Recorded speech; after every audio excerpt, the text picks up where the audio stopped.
Hello there, dear listener. We hope you're enjoying this lovely discussion. If you're not already aware, this show is part of a podcast network called KWAZ Radio, a Pan-African Nationalist and Garveyite network come to showcasing the rich and varied thoughts of African people. We have an exciting lineup of shows that we think you'll enjoy, including the Bitter Medicine Podcast. I think black people require too much buy-in. Like, we constantly have to sell black people on things that are beneficial to black people. The Pro-Black Perspective Podcast. I'm fearful that our people are not really studying how to get ahead, and we're kind of, continually staying behind. The Harsh Reality Podcast. It really don't matter. I think people are so dumbed down, it wouldn't matter what you reveal to them. They still are in the matrix. They're in the simulation. They're going to keep doing what they did at limits. So it really don't matter, man. The Learning Curve Podcast.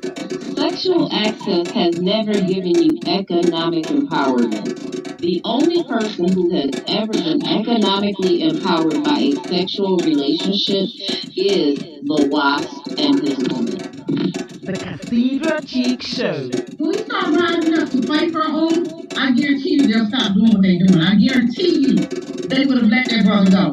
They was waiting to see what black folks was going to do. Brother Bakari Podcast. Black people love to claim folks that hate them, right? They're slave masters, and they are ashamed of who they really are. The Forecast Radio. Like, if you pray to the same deity as, like, your enemy, and that God blesses your enemy more than you may want to reconsider who you praying to, And Tanzan, African Mind. Africans generally are welcoming of everyone. Sometimes, to my consternation, I think that they should be less, welcoming. If you love our podcast network, we would be grateful if you could rate and review us on Apple Podcasts. Follow us on social media, like and subscribe to our YouTube channel, and check out our website at www.kwazradio.com for more information. Thank you for tuning in. And now, back to the program. All right, peace. Okay, we doing this new setup, so thanks everybody for joining. We're probably just gonna read 2 parts of chapter 4. Hold on a second. I'm just gonna read 2 parts of chapter 4, so we're just gonna jump right into it. So the relation between the degree of destitution of people of African and the length and nature. The relation between the degree of destitution of peoples of Africa and the length and nature of the exploitation they had to endure is evident. Africa remains marked by the crime of the slave traders. Up to now, her potentialities are restricted by underpopulation. Okay, so the European slave trade as a basic factor in African underdevelopment. So I decided, look, I'm just going to have my son read it with me. All right, so to discuss trade between Africans and Europeans in the 4 centuries before colonial rule is virtually to discuss slave trade. Strictly speaking, the African only became a slave when he reached a society where he worked as a slave. Before that, he was first a free man and then a captive. Okay? Let's see. Let's actually pay attention to this. To discuss in the 4th century before colonial rule is virtually to discuss slave trade. To discuss trade, so the trade between Africa and Europe was really just slave trade, right? Africans were born free, okay? We were born free, but when we were worked as a slave, that's when we became slaves. Before that, we were free, and then we were captives. Nevertheless, it is acceptable to talk about the trade in slaves to refer to the shipment of captives from Africa to various other parts of the world where they were to live and work as the property of Europeans. The title of this section is deliberately chosen to call attention to the fact that the shipments were all by Europeans to markets controlled by Europeans, and this was in the interest of European capitalism and nothing else. Let's pay attention. It says the European slave trade is a basic factor in African underdevelopment. In East Africa and the Sudan, Many Africans were taken by Arabs and were sold to Arab buyers. This is known in European books as the Arab slave trade. Therefore, let it be clear that when Europeans shipped Africans to European buyers, it was the European slave trade from Africa. So, again, there were multiple slave trades, obviously, right? The slave trade that happened in uh, between Europeans and Africans. Europeans shipped Africans to European. Okay, the slave trade that slave trade was the European slave trade. Okay, so there were two people who enslaved African people. Well, not just two, but there were people who enslaved African people. First, it was the Arabs. Okay, that's like your people from the Arabian Peninsula, and then there were the Europeans. The Europeans are like people from Europe, like England, France, so on and so forth. Okay, so undoubtedly, with few exceptions, such as Hawkins, European buyers purchased African captives on the coast of Africa, and the transaction between themselves and Africans was a form of trade. It is also true that very often a captain was sold and resold as he made his way from the interior to the point of embarkation, and that too was a form of trade. However, on the whole, the process by which captives were obtained on African soil was not trade at all. It was through warfare, trickery, banditry, and kidnapping. When one tries to measure the effect of European slave trading on the African continent, it is very essential to realize that one is measuring the effect of social violence rather than trade in any normal sense of the word. Many things remain uncertain about the slave trade and its consequences for Africa, but the general picture of destructiveness is clear, and that destructiveness can be shown to be the logical consequence of the manner of recruitment of captives in Africa. One of the uncertainties concerns the basic question of how many Africans were imported. This has long been an object of speculation, with estimates ranging from a few million to over 100 million. A recent study has suggested a figure of about 10 million Africans landed alive in the Americas, the Atlantic islands, and Europe.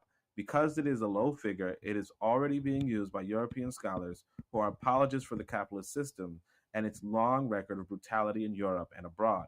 In order to whitewash the European slave trade, they find it convenient to start by minimizing the numbers concerned. The truth is that any figure of Africans imported into the Americas, which is narrowly based on the surviving records, is bound to be low, because there were many people at the time who had a vested interest in smuggling slaves and withholding data.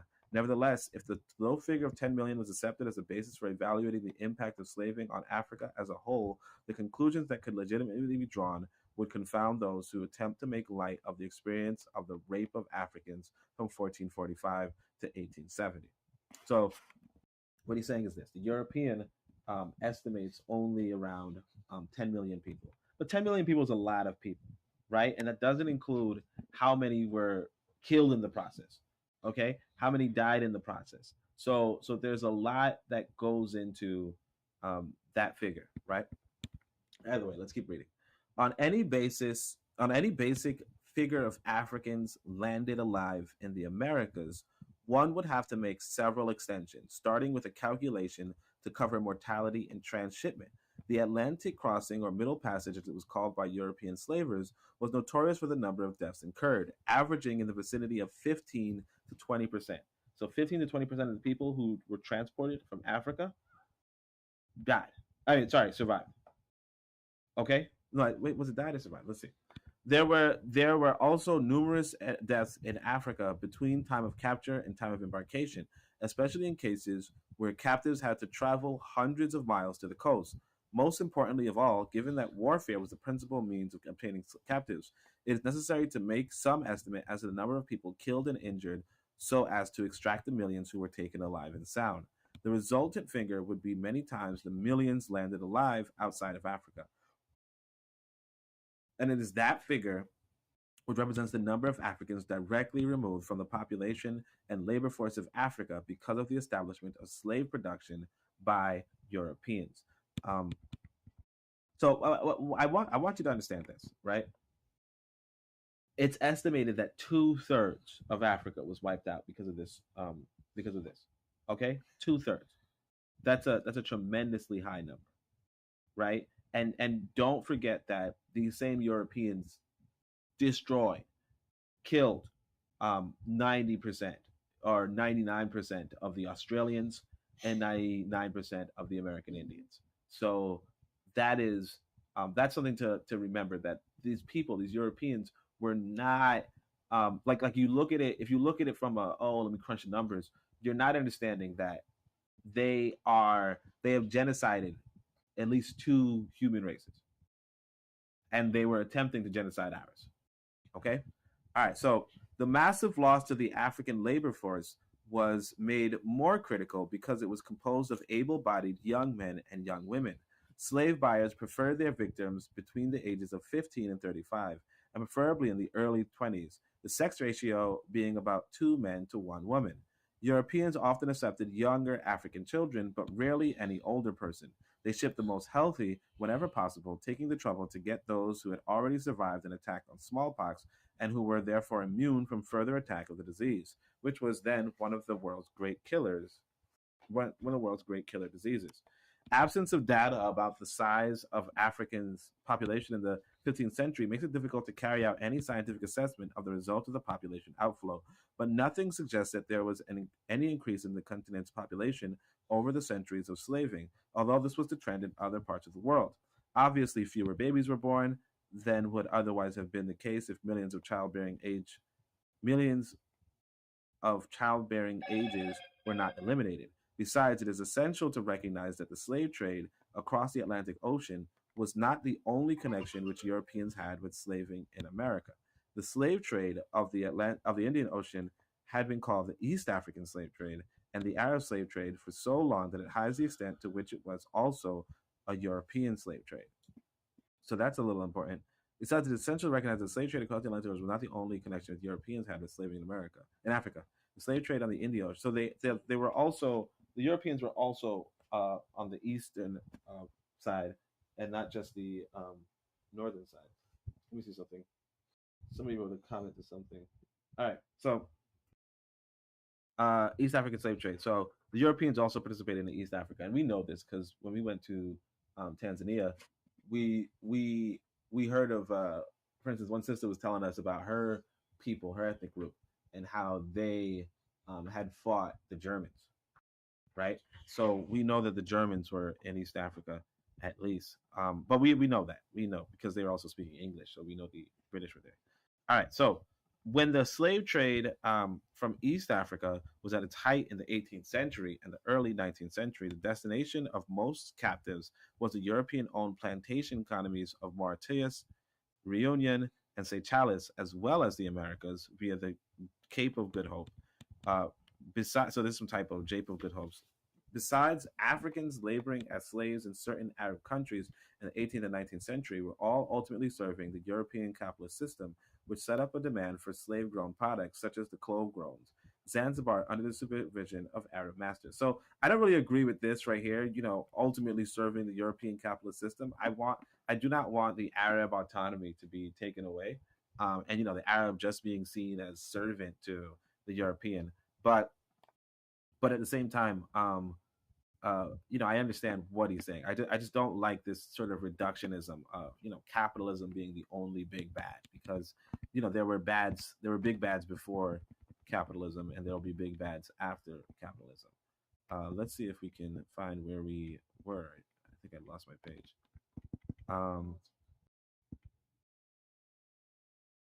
Okay, so I think I went backwards by mistake. Okay, yeah.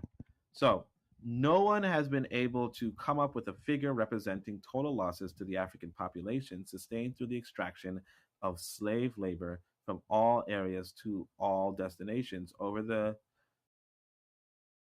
many centuries that slave trade existed. However, on every other continent from the 15th century onwards, the population showed constant and sometimes spectacular natural increase, while it is striking that the same did not apply to Africa. One European scholar gave the following estimates of the world's population in millions according to the continent. So the idea is this. In 1650, Africa had 100 million people. Okay? In 1750, 100 million people. In 1850, 100 million people. In 1900, 120 million people. Whereas Europe had 103 million people, then 144 million, then 274 million, and then 423 million in the 1900s. And Asia had a large population which was 257 million in 1650, 437 million in 1750, 656 million in 1850, and 857 million in 1900. So why is this important? One, today, I don't recall. So Europe is around 1 billion people today. Africa is also around 1 billion people today. And Asia is around 1 billion people today. Or maybe 2 billion, actually. Right? That's important. No, sorry. Actually, Europe, I don't think it's actually around. I think it's around 700 million. And Africa is around 1 billion. So Africa, this is what they call about the population growth model, really, in the sense of how much Africa has increased in population over the amount of time. So we got Brother Bakari here. Brother Bakari says peace and black power. Peace and black power to Brother Bakari. But I think that's a pretty important. This is a pretty important diagram in the sense of, first off, Africa's population seemingly stagnated for 200 years, which is obviously devastating. But it's partly because. But here's another thing actually I want to point out: the Americas, right, also had a huge population. It's actually considered that the Americans had the greatest population, like had the highest population once upon a time, and this is like the American Indian, and they have been wiped out. Okay, the Australian has been wiped out, and I think we have to keep this in mind, because one of the things I want to do, particularly, I want to write about the races, and I would put the races in terms of Africa, Europe, and Asia, mostly because the Australian and the American Indian were wiped out, but one of the things about it is that you have to understand that these are competitive groups. These are real competitive groups, and it comes from a different and distinct heritage that a lot of us tend to forget, or that they want us to forget. So, that's something that I wanted to point out right now. So he says none of these above figures are really precise, but they do indicate a consensus among researchers on populations that the huge African continent has an abnormal record of stagnation in this respect, and there is no causative factor other than the trade in slaves to which attention can be drawn. An emphasis on population loss as such is highly relevant to the question of socioeconomic development. No, and the thing is this, it's not just the trade of slaves, because that's what I'm saying. When you don't include America and Australia, you kind of miss the picture, because it's not like, I'm not going to say that Australia and Native America didn't go through slavery or by Europeans. But what I'm going to say is that it's clear that the Europeans were on a mission of extermination. Okay? It's clear that the Europeans were on a mission of extermination, and because of that, we have to be mindful that the war, like there is in fact a race war, and it's really interesting if you look into the Brahmin faith. Okay, if you look into the Brahmin faith, not the Brahmin faith, sorry, the Hindu faith, right? Which I guess you could say is Brahmin, but they talk about an ancient race war. And they say, hey, there was once a time that these people were dominant, like let's say red people were dominant, brown people or black people or what have you. And then now we're coming into the age of white domination. And this is not, me talking. This is not even us talking, right? This is an ancient revelation, like populations well in the past saying, hey, you know what? Race war is a thing, is a reality. And until we as African people really embrace this, unfortunately, we will be blindsided over and over again, because one of the things you don't want to believe is that race is a social construct.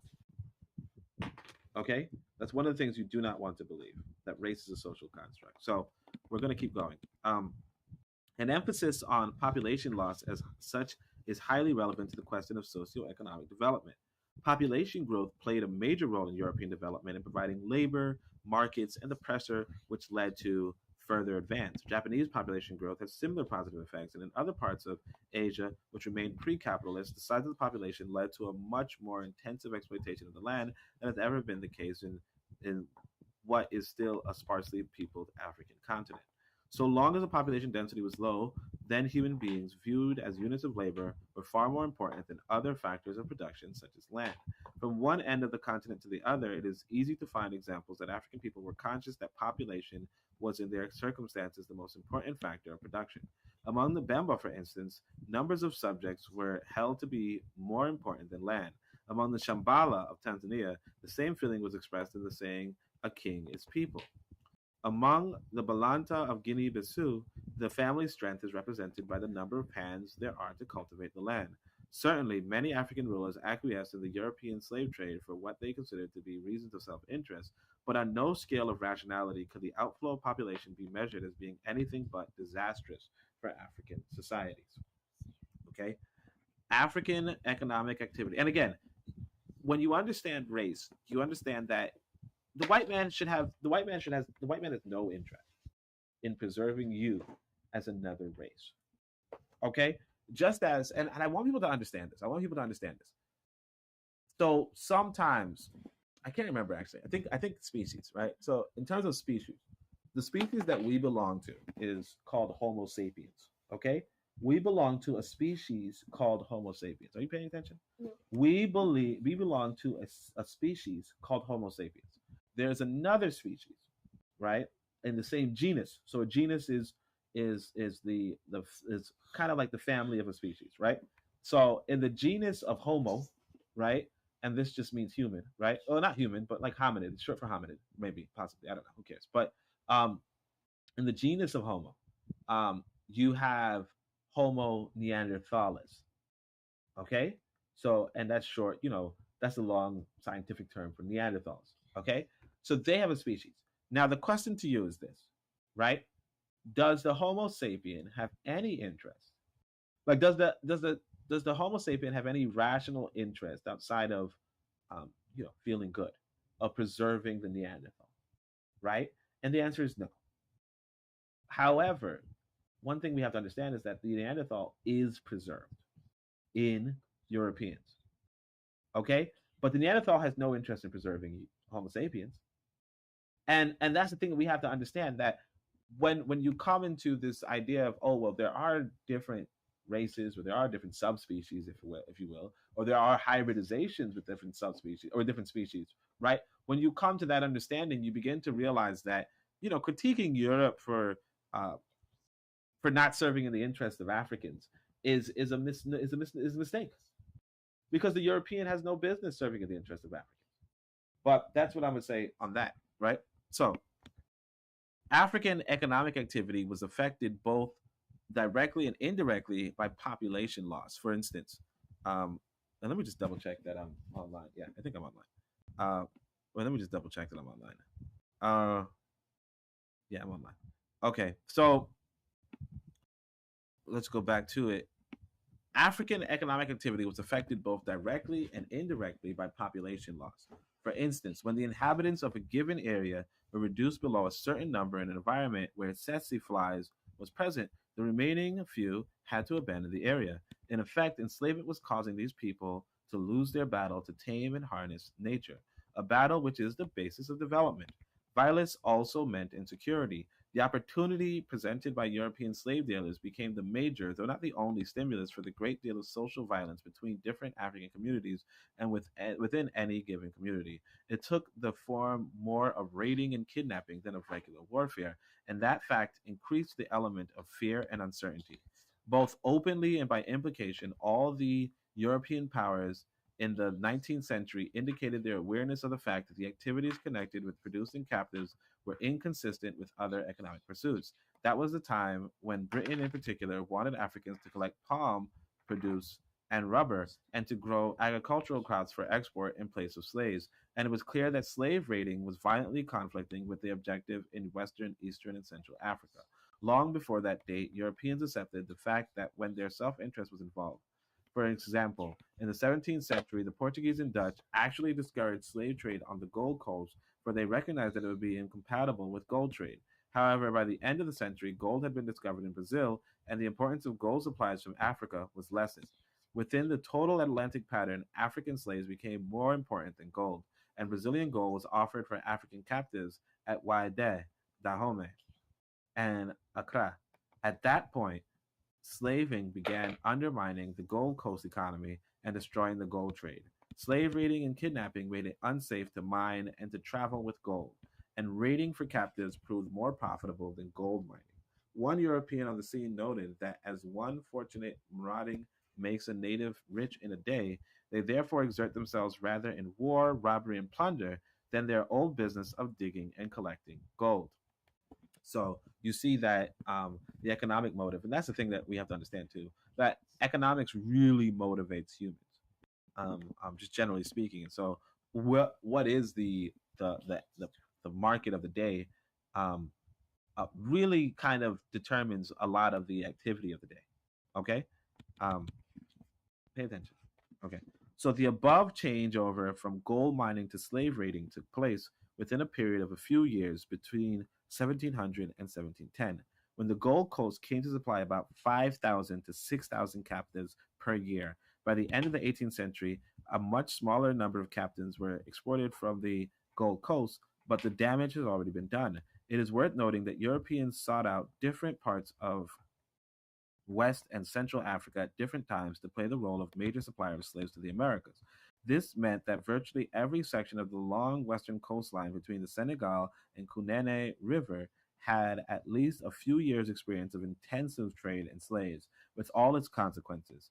Besides, in the history of eastern Nigeria, the Congo, northern Angola, and Dahomey, there were periods extending over decades when exports remained at an average of many thousands per year. Most of those areas were also relatively highly developed within the African context. They were leading forces inside Africa, whose energies would otherwise have gone toward their own self-improvement and the betterment of the continent as a whole. So again, there's a lot of, hey, you know what, we would have been better if you guys didn't come to us. But again, the European has no interest in making you better. Okay, and that's something that we have to understand as a people. The European has no interest in making you better because you go back to this prehistoric war, this prehistoric circumstance. And I understand people do not want to go back into prehistory, but it's of the utmost importance that you do, just so that you could avoid, the naive outlook of, well, we would have been better if you didn't show up. Well, yeah, that's why they showed up. That's why you show up. So the change over to warlike activities and kidnapping must have affected all branches of economic activity and agriculture in particular. Occasionally, in certain localities, food production was increased to provide supplies for slave ships, but the overall consequence of slaving on continent agricultural activity in Western, Eastern, and Central Africa were negative. Labor was drawn off from agriculture and conditions became unsettled. Dahomey, which is the 16th century, was known for exporting food to parts of what is now Togo, was suffering from famines in the 19th century. The present generations of Africans will readily recall that in the colonial period, when able-bodied men left their homes as migrant laborers, that upset the farming routine in the home districts and often caused famines.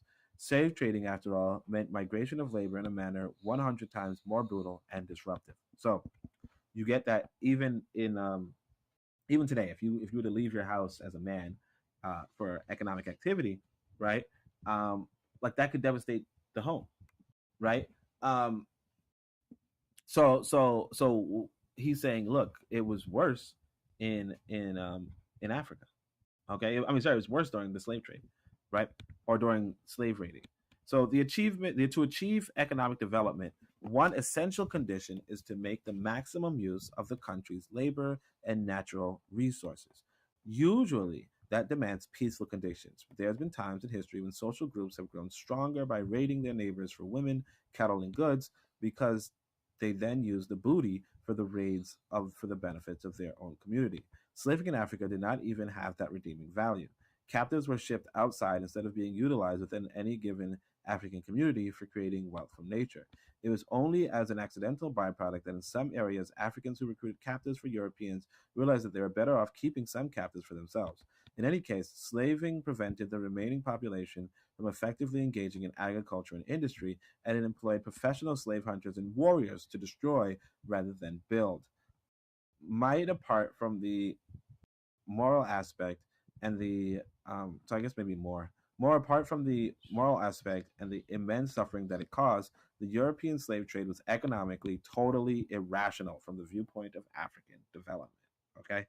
For certain purposes, it is necessary to be more specific and to speak of the trade in slaves not in general continent-wide terms, but rather with reference to the varying impact on several regions. The relative intensity of slave raiding in different areas is fairly well known. Some South African peoples were enslaved by the Boers, and some North African Muslims by Christian Europeans, but those were minor episodes. So let's see. The Boers enslaving South Africans was accordingly minor, and some Christian Europeans enslaving North African Muslims, but they were minor episodes. The zones most notorious for human exports were, firstly, West Africa, from Senegal to Angola, along a belt extending about 200 miles inland, and in secondly, the part of East Central Africa, which today covers Tanzania, Mozambique, Malawi, northern Zambia, and eastern Congo. Furthermore, and that's my country right there, Tanzania. Furthermore, within, or our country, right? So furthermore, within each of those broad areas, finer distinctions can be drawn. It might therefore appear that slave trade did not adversely affect the development of some parts of Africa simply because exports were non-existent or at a low level. However, the contention that European slave trade was an underdeveloping factor for the continent as a whole must be upheld because it does not follow that an African district which did not trade with Europe was entirely free from whatever influence were exerted by Europe. So, sorry, let me see. To not adversely affect the development of some parts of Africa simply because, so they're saying, hey, look, the Africans weren't all over Africa. The Europeans were not all over Africa, or were not devastating all of Africa. It was mostly West Africa and Central and East Central Africa, right? But he's saying, look, that's not like as far as the slave trade is concerned, it's like that's not enough, right? Because their influence extended, like what was beyond their influence was beyond, right? So Europeans' trade goods percolated into the deepest interior, and most significantly, the orientation of large areas of the continent towards human export and other positive interactions were thereby ruled out. The above proposition may be more fully grasped by making some comparisons. In any given economy, the various components reflect the well-being of others. Therefore, when there is a depression in one sector, that depression invariably transfers itself to others to some extent. Similarly, when there is buoyancy in one sector, the others benefit. Turning to biological sciences, it will be found that students of ecology recognize that a single change, such as the disappearance of a small species, could trigger off negative or positive reactions in spheres that superficially appear unconnected. Parts of Africa left free by export trends and captives must have been affected by the tremendous dislocation in ways that are not easy to comprehend, because it is so much a question of what might have happened. Hypothetical questions such as what might have happened if sometimes lead to absurd speculations, but it is entirely legitimate and very necessary to ask what might have happened in Barotosland, southern Zambia, if there was not generalized slave trading across the whole belt of Central Africa, which lay immediately north of Barotosland. What would have happened in Buganda if the Kantagese were concentrating on selling copper to the Buganda instead of captives to Europeans? Right? And again, I kind of agree with hypothetical questions don't really amount to anything. They're just imaginary. I think really we have to focus more on materialism for what it's worth. So he says, during the colonial epoch, the British forced Africans to sing, "Rule Britannia, Britannia rules the waves. Britons never, never, never shall be slaves." The British themselves started singing this tune in the early 18th century at the height of using Africans as slaves. What would have been Britain's level of development had millions of them been put to work as slaves outside of their homeland over a period of 4 centuries? And the thing is just to remember that England was enslaved, but by Rome, and obviously in Britain, but it is what it is. So he said, furthermore, assuming that those wonderful fellows could never, never, never have been slaves, one could speculate further on the probable effect of their development had continental Europe been enslaved. Had that been the case, its nearest neighbors would have been removed from the gambit of fruitful trade with Britain. After all, trade between the British Isles and places like the Baltic and the Mediterranean is unanimously considered by scholars to have been the earliest stimulus to the English economy in the late feudal and early capitalist period, even before the era of overseas expansion. So again, the British were enslaved. So this kind of doesn't even make any sense. But like the British know that the Romans developed them though. And I think maybe possibly, if we're being reasonable, because I said that I'll say it this way. So the British educational institutions do promote the idea of Roman colonization, right? And that's possibly like it's possibly justified, but it possibly also um, lends to this idea that the British believe that the British are taught, even if subtly, that their colonization is a good thing. Okay, that makes sense. Okay, so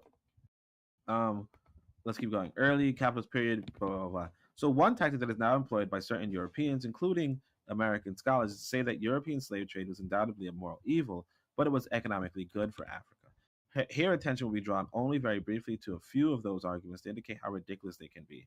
One that receives much emphasis that African rulers and other persons obtained Europe commodities in exchange for their captives, and this is how Africans gained wealth. The suggestion fails to take into account the fact that several European imports were competing with and strangling African products. It fails to take into account that fact that none of the long list of European articles were of the type which entered into the productive process. European articles were of the type which entered into the productive process, but were rather items to be rapidly consumed or stowed away uselessly. And it incredibly overlooks the fact that the majority of the imports were of the worst quality, even as consumer goods. Cheap gin, cheap gunpowder, pots and kettles full of holes, beads, and other assorted rubbish. And that's what I'm saying, like, this is a little embarrassing that we even purchased it then, right? Following from the above, it is suggested that certain African kingdoms grew strong economically and politically as a consequence of the trade with Europeans. The greatest of the West African kingdoms, such as Oyo, Benin, Dahomey, and Asante, are cited as example. Oyo and Benin were great before making contact with Europeans, and while both Dahomey and Asante, and what's interesting is Asante, even being a Ghanaian kingdom, if you will, right? Asante is the word for thanks in Swahili. That's pretty interesting. So Oyo and so on and so forth. Asante grew stronger during the period of the European slave trade. The root of their achievement went back to much earlier years. Now, I don't know about Dahomey. I feel like Dahomey was a slave trading place. Furthermore, but it's not a great kingdom. It was pretty negative as far as I can tell. So furthermore, and this is a major fallacy in the argument of the slave trading apologists, the fact that a given African state grew politically more powerful at the time as it engaged in selling captives to Europeans is not automatically to be attributed to the credit of the trade in slaves. A cholera epidemic may kill thousands in a country, yet the population increases. The increase obviously came about in spite of, and not because of the cholera. This simple logic escapes those who speak about the European slave trade benefiting Africa. The destructive tendency of slave trading can be clearly established, and whenever a state seemingly progressed in the epoch of slave trading, the conclusion is simply that it did so in spite of the adverse effects of a process that was more damaging than cholera. This is the picture that emerges from a detailed study of Dahomey, for instance, and in the final analysis, although Dahomey did its best to expand politically and militarily while still tied to slave trade, that form of economic activity seriously undermined its economic base and left it much worse off. A few of the arguments about the economic benefits of the European slave trade for Africa amounts to nothing more than saying that exporting millions of captives was a way of avoiding starvation in Africa. To attempt to reply to that would be painful and time-wasting, but perhaps a slightly more subtle version of the same argument requires a reply, namely the argument that Africa gained in the process of slave trading. New food crops were acquired from the American continent and there became staples in Africa. The crops in question are maize and cassava, which became staples in Africa late in the 19th century and in the present century. And he's right. A lot of these things, a lot of the food that we eat in Africa are actually introduced by Americans, right? But the spread of food crops is one of the most common phenomena in human history. Most crops originated in only one of the continents, and then social continent caused their transfer to other parts of the world. Trading in slaves has no special bearing on whether crops spread. The simplest form of trade would have achieved the same result. Today, the Italians have hard wheat foods like spaghetti and macaroni as their staples, while most Europeans use the potato. The Italians took the idea of spaghetti-type food from the Chinese noodle after Marco Polo returned from travels there, while Europeans adopted the potato from American Indians. In neither case were Europeans enslaved before they could receive a benefit that was the logical heritage of all mankind. But Africans are to be told that the European slave trade developed us by bringing us maize and cassava. So that's pretty interesting. I didn't know that Europeans got potatoes from American Indians, and I didn't know that Chinese, like noodles, like spaghetti and so forth, were from the Chinese noodles that was discovered by, well, not discovered, but that Marco Polo returned with. That's pretty interesting. That's pretty interesting. So all of the above points, we'll just double check something. All of the above points are taken from books and articles published recently as the fruit of research in major British and American universities. So all of the above are taken from books published recently. They are probably not the commonest views, even among European bourgeois scholars, but they are representative of a growing trend that seems likely to become the new accepted orthodoxy in metropolitan capitalist countries. And this significantly coincides with Europe's struggle against the further decolonization of Africa economically and mentally. In one sense, it is preferable to ignore such rubbish and isolate our youth from its insults. But unfortunately, one of the aspects of current African underdevelopment is that the capitalist publishers and bourgeois scholars dominate the scene and help mold opinions the world over. It is for that reason that writing of the type which justifies the trade in slaves has to be exposed as racist bourgeois propaganda, having no connection with reality or logic. It is a question not merely of history, but of present-day liberation struggle in Africa. So, and this kind of has a point. Marcus Garvey did say, look, anytime the white man publishes something bad about our people, we should counter it. Now, at this point in time, that's a huge endeavor in and of itself, right? And at this point in time, you kind of have to look for it. I personally try not to concern myself with the Europeans and what their propaganda is, but I would admit that Marcus Garvey did advise that. So let's look at the comments. We have Brother Macari says the French enslaved Britain for about 200 years. Yeah, the French, the Romans, so on and so forth. So it's not a question of whether or not the British themselves were enslaved, right?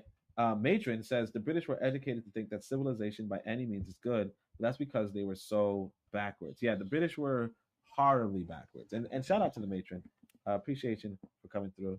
I just realized I do not have, my filter is not on correctly. Oh no, okay, it is. So yeah, that's it. So that's that. So now we're just gonna read 4.2, and after 4.2, we could stop for the day. Okay. I gotta tell my son to pay attention. He keeps looking away because I guess it's a bunch of, it's like a college paper. He's not college. He's not college ready. So technological stagnation and distortion of the African economy in the pre-colonial epoch. So it has already been indicated that in the 15th century, European technology was not totally superior to that of other parts of the world, though there were certain specific features which were highly advantageous to Europe, such as shipping and to a lesser extent guns. Europeans trading to Africa had to make use of Asian and African consumer goods, showing that their system of production was not absolutely superior. It is particularly striking that in the early centuries of the trade, Europeans relied heavily on Indian cloth for resale in Africa, and they also purchased cloth on several parts of the West African coast for resale elsewhere. Morocco, Mauritania, Senegambia, Ivory Coast, Benin, Yorubaland, and Luango were all exporters to other parts of Africa through European middlemen. Yet by the time that Africa entered the colonial era, it was concentrating almost entirely on the export of raw cotton and the import of manufactured cotton cloth. This remarkable reversal is tied to technological advance in Europe and to stagnation of technology in Africa, owing to the very trade with Europe. Which is just another reminder that we have to see how we can make a significant profit in Africa, because that's what the European did. We have to see how we can do that, and if we don't do that, what happens is that Africa is going to continue to have a significant loss, and we're going to continue to write about it and say, "Oh no, look at us," right? Because this book that Walter Rodney wrote was in 1973, which, for those of you who are familiar with math, was 50 years ago. So this was 5 decades ago, and if I'm not mistaken, it's older than a lot of us, right? That said, how is the conditions, like how is this fundamental relationship between Africa and Europe changed. And that's one of the big problems. It's like if we do not change it, it won't be changed. So anyway, so cloth manufacture in the world, because like even if you say, hey, cloth manufacture, like we still don't manufacture our own clothes. Even if we go to Africa today, we'll still see hand-me-down clothing from Europe and America, and it should be a shame. So cloth manufacture in the world went through a stage of handlooms and small-scale craft production. Up to the 16th century, that was a general pattern in Africa, Asia, and Europe, with Asian cloth makers being the most skilled in the world. India is the classic example where the British used every means at their disposal to kill the cloth industry, so the British cloth could be marketed everywhere, including inside India itself. In Africa, the situation was not so clear-cut, nor did it require as much conscious effort by Europeans to destroy African cloth manufacture, but the trend was the same. Europe benefited technologically from its external trade contacts, while Africa either failed to benefit or actually lost. Vital inventions and innovations appeared in England in the late 18th century after profits from external trade had been reinvested. Indeed, the new machinery represented the investment of primary capital accumulated from trading and from slavery. African and Indian trade strengthened British industry, which in turn crushed whatever industry existed in that is now called the underdeveloped countries. African demand for cloth was increasing rapidly in the 15th, 16th, and 17th century, so that there was a market for all cloth produced locally as well as room for imports from Europe and Asia. But directed by an acquisitive capitalist class, European industry increases capacity to produce on a large scale by harnessing the energy of wind, water, and coal. European cloth industry was able to copy fashionable Indian and African patterns and eventually to replace them, partly by establishing a stranglehold on the distribution of cloth around the shores of Africa, and partly by swamping African products by importing cloth in bulk. European traders eventually succeeded in putting an end to the expansion of African cloth manufacture. And this comes back to this idea that, look, nobody's forcing you to buy. And obviously you do, like, buying cheaper was a thing, but this is why it's also important for us as a people to start discussing nationalism seriously. Okay? Nationalism is using your state to protect your economy. And obviously, Wazungu attacked our states, and that's what happens. Well, this is why we have to return back to state building. Okay? You have to return back to state building because the state protects the economy. Okay? The state protects the economy. And until we say to ourselves, well, how can we improve our state? We're going to be in a big problem. We have the matron left a comment. She said, Europe built its economy by maintaining relationships with each other across the world. Yup. To this day, they call each other to broker deals and they do business with each other. We need to do the same. See, matron gets it. Right? The European is not a quote-unquote pan-Europeanist, absolutely. But he practices aspects of pan-Europeanism, particularly when it comes to his money. Okay? Particularly when it comes to his money. And we as Africans, we have to practice the Pan-Africanism, particularly where it comes to our money. Because one of the things that we have, not just a problem of underdevelopment, but now we have a problem of underemployment. And it's very common. Yesterday on Shoot the Breeze, we had this episode, like I think the last prompt, no, not the last prompt, but one of the last prompts.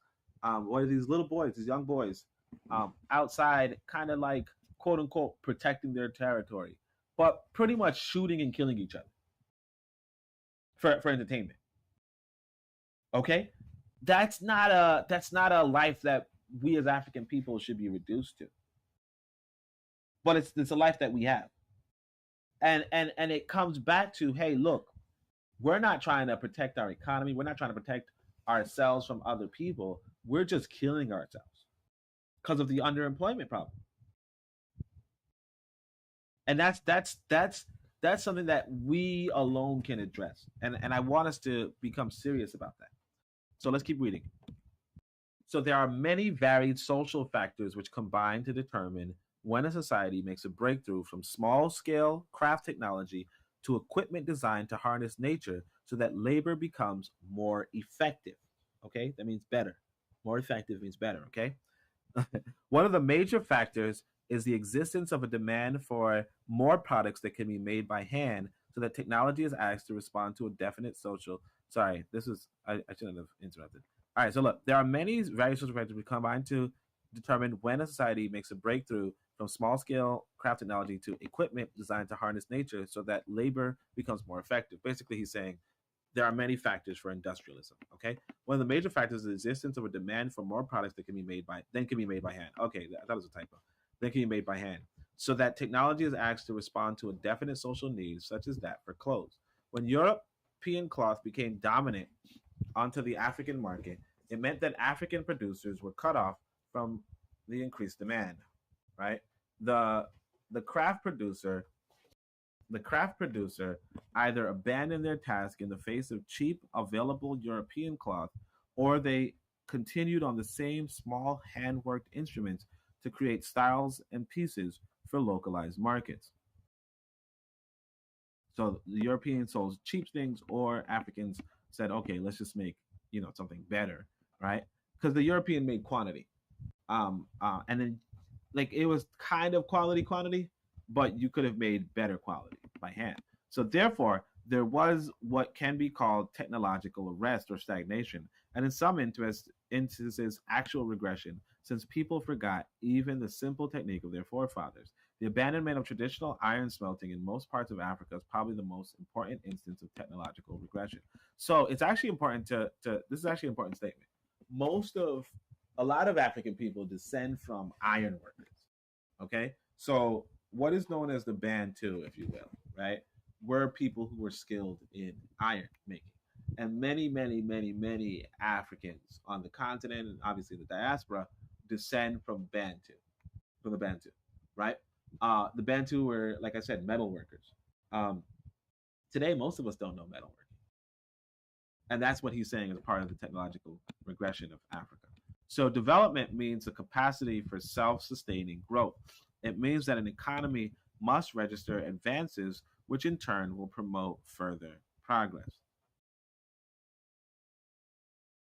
The economy must register advances, which in turn will promote. So the loss of industry and skill in Africa was extremely small if we measured it from the viewpoint of modern scientific achievements, of even by standards of England in the late 18th century. However, it must be borne in mind that to be held back at one stage means that it's impossible to go on to further stages.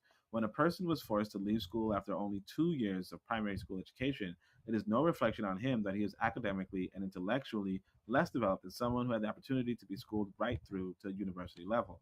What Africa experienced in the early centuries of trade was precisely a loss of development opportunity, and this is of the greatest importance. So again, I don't really agree with this sort of thing. It's like, yeah, somebody who doesn't go to 2 years of schooling, like they just didn't go to 2 years of school. Like somebody who didn't go to 3 years of school and just didn't go to 3 years of school. You get what I'm saying? Saying, hey, you lost this opportunity, speculation is just like, it's just speculation.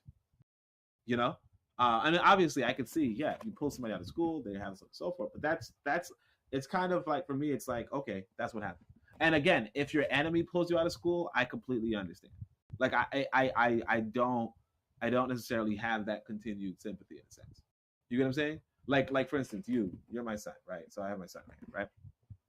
So if somebody says, like, if somebody kills me and then takes my son and says, okay, now you're going to work, blah, blah, blah, blah, blah. Like you're pretty much going to work on this plantation, do whatever, right?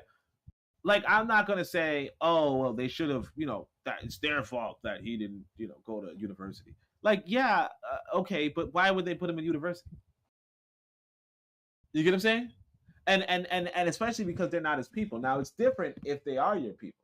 And this is actually something that I was speaking about before, in Africa and even in the Caribbean. You have this thing called the Restivac. Like, for instance, in Haiti, you call it the Restivac system. In Africa, some parts of Africa, I don't know the word they use in Swahili, but they call them house help, right?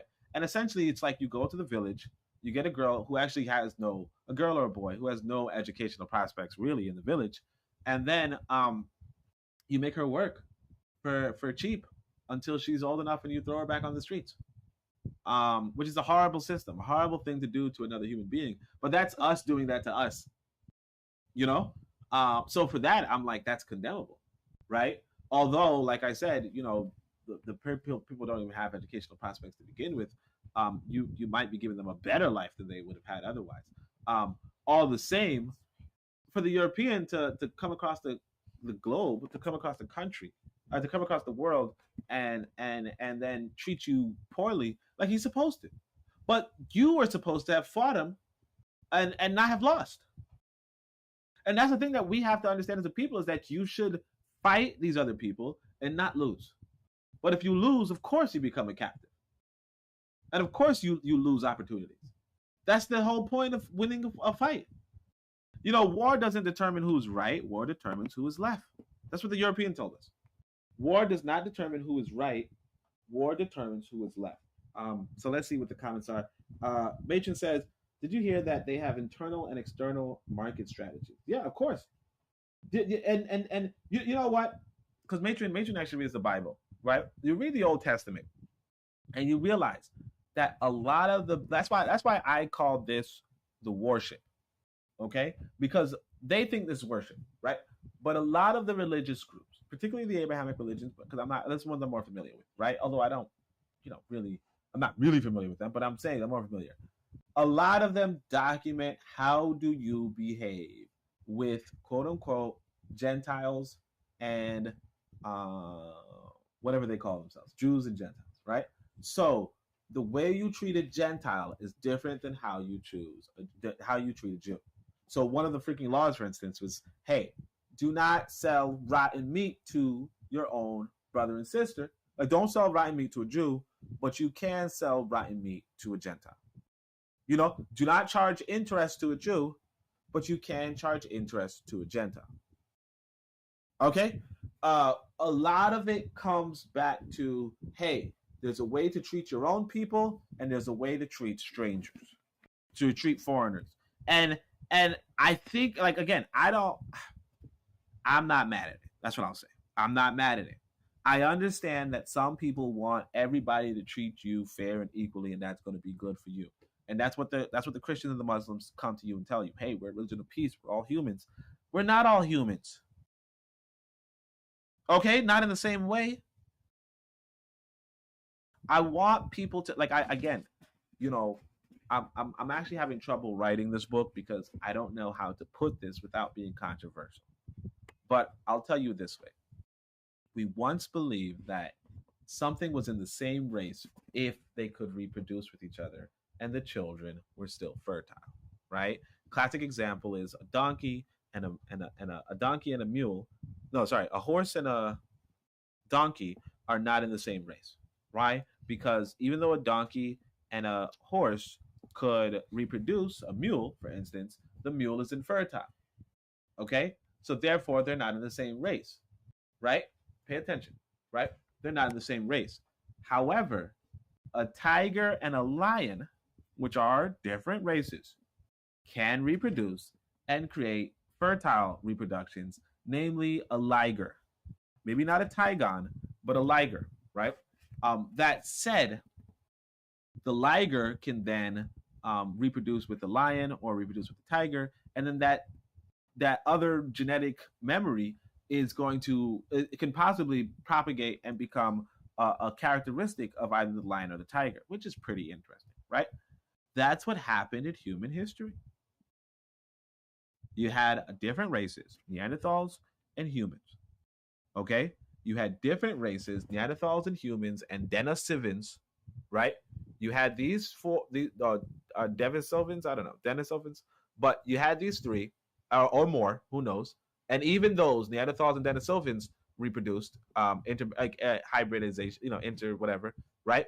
That said, that affected the human genome to the point where there's the pure African, which I'll say like most continental Africans, right?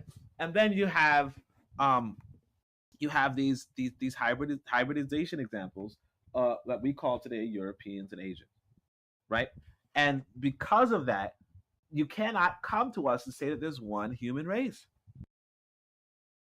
because clearly there was a hybridization. You can't say the liger and the tiger and the lion are all the same race. That's not how it works.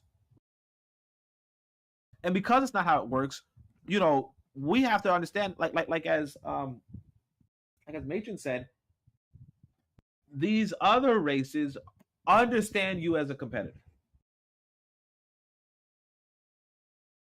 Understand that you are different.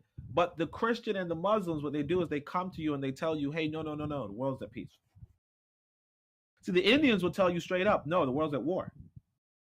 The Jew will tell you straight up, no, we don't like you. But the Christians and the Muslims have you believe, oh, there's just one human race and we could all be at peace, when that's not the reality. And it's not even their desire. It's just how they disarm you as being a different race from them. Anyway, I hope that's a little clear. I don't know how to write it in a few sentences, but I hope that's clear. Because I want to expand on that idea. What do you guys think about that idea? Drop a 1 if you like it. Drop a 2 if you dislike it. And you can always give some rationale reasoning of why you might like or dislike it. So thanks everybody. And also, if you're listening on the playback, appreciate you. Just comment on that part about the race thing, because I actually do want some help with that idea. Okay, so one of the features associated with technological advance is a spirit of scientific inquiry closely related to the process of production. This leads to inventiveness and innovations. During the period of capitalist development in Europe, this was very much the case, and historians lay great emphasis on the spirit of inventiveness of the English in the 18th century. Socialist societies do not leave inventions merely to chance or good luck. They actively cultivate tendencies for innovation. For instance, in the German Democratic Republic, the youth established a Young Innovators Fair in 1958, calling upon the intellectual creativity of socialist youth, so that within 10 years, over 2,000 new inventions were presented at that fair. The connection between Africa and Europe from the 15th century onward serves to block the spirit of technological innovation, both directly and indirectly. Real Black Gentleman says, 1, I want to break that down as well. Yeah, man. Help me break it down. Real Black Gentleman says, sup, people. Sup, man. The European slave trade was a direct block in removing millions of youth and young adults who are the human agents from whom inventiveness springs. Those who remained in areas badly hit by slave capturing were preoccupied about their freedom rather than with improvements in production.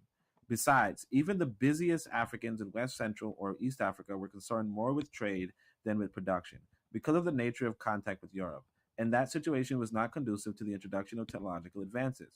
The most dynamic groups over a great area of Africa became associated with foreign trade, notably the Afro-Portuguese middlemen of Upper Guinea, the Akan market women, the Aro traders of Biafra, the mulattoes of Angola, the Yao traders of Mozambique, and the Swahili and Wanyamwezi of East Africa. The trade which they carried on was in the export items like captives and ivory, which did not require the invention of machinery.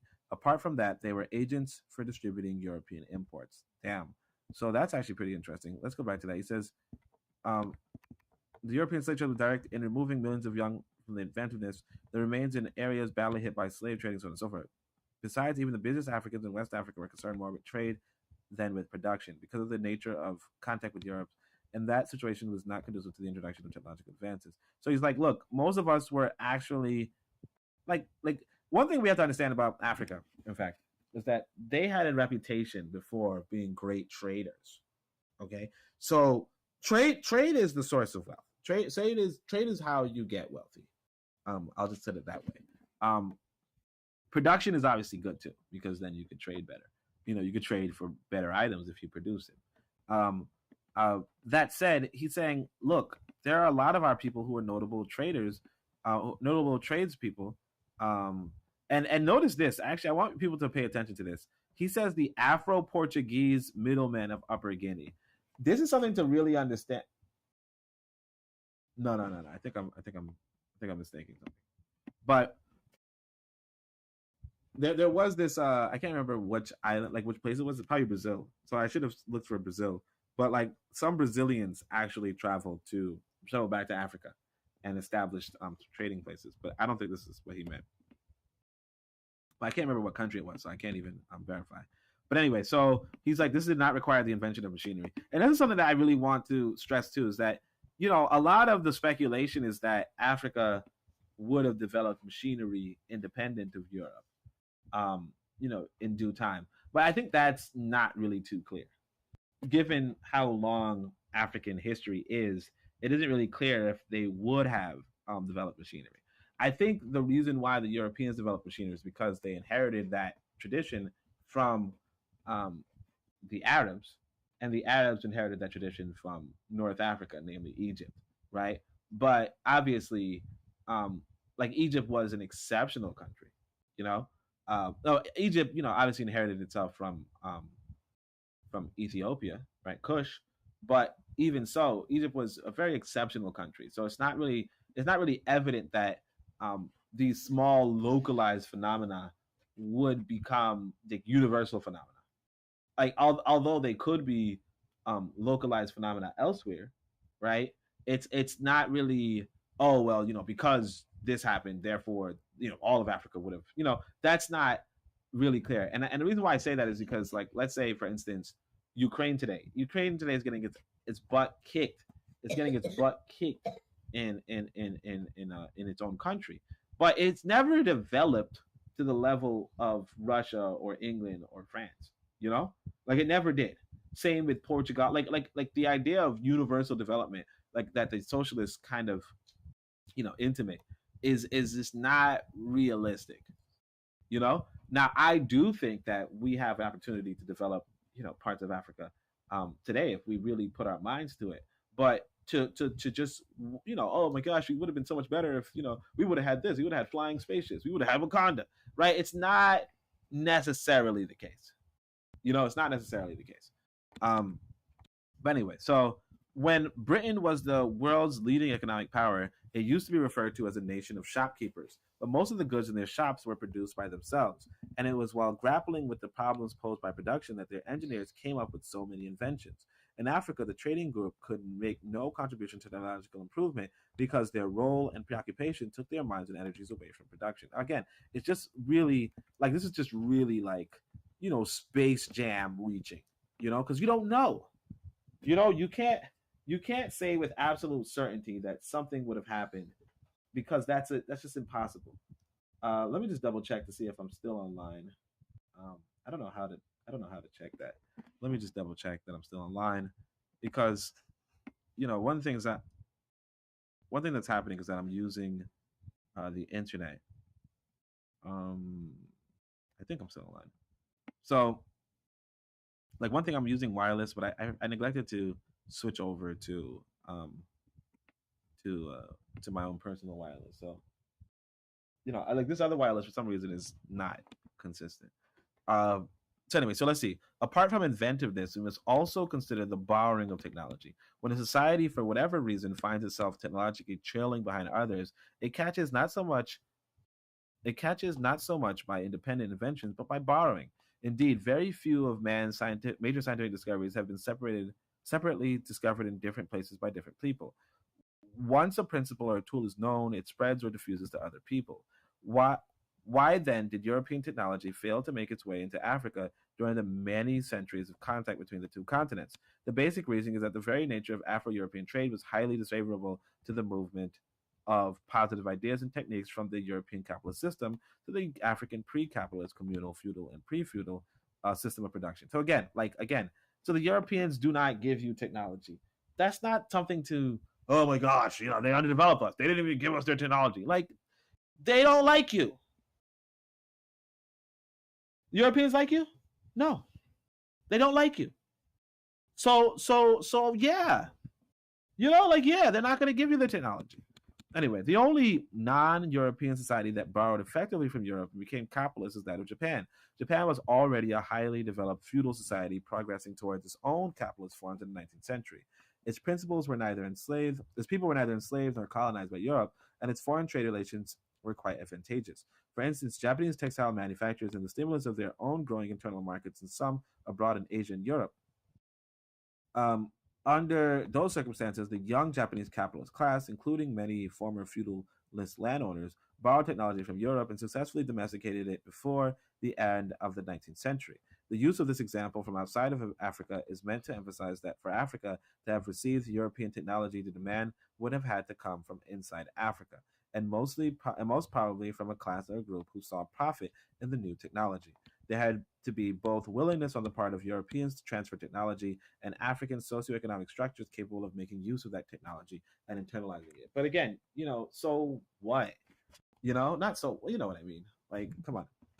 This kid keeps sitting up. That's why I'm like, hunting for elephants or captives did not usually induce in Africa a demand for any technology other than firearms. The lines of economic activity attached to foreign trade were either destructive, as slavery was, or purely extractive, like ivory hunting and cutting camwood trees. Therefore, there was no reason for wanting to call upon European skills. The African, like, what do you blame? Like, what is this even? Like, this is just, like, what do you, oh my gosh, the Europeans didn't even give us skills. Yeah. Like, yeah, he came to fucking profit.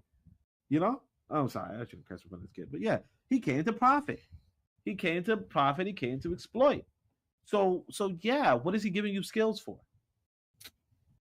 Anyway, and the thing about Japan is that Japan didn't have anything to exploit. So, and they had a highly educated and, if you will, intellectual class of people. But like, yeah, like, what are you whining about? Oh man, they didn't give us skills.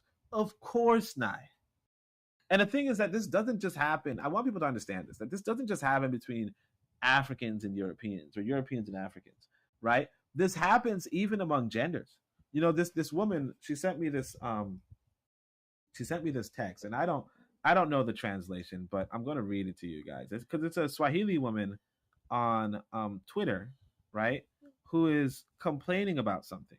And I'm just going to try to give you guys the rough translation, but I want you to understand it. This is a woman in Tanzania saying this, right? And she's on Twitter.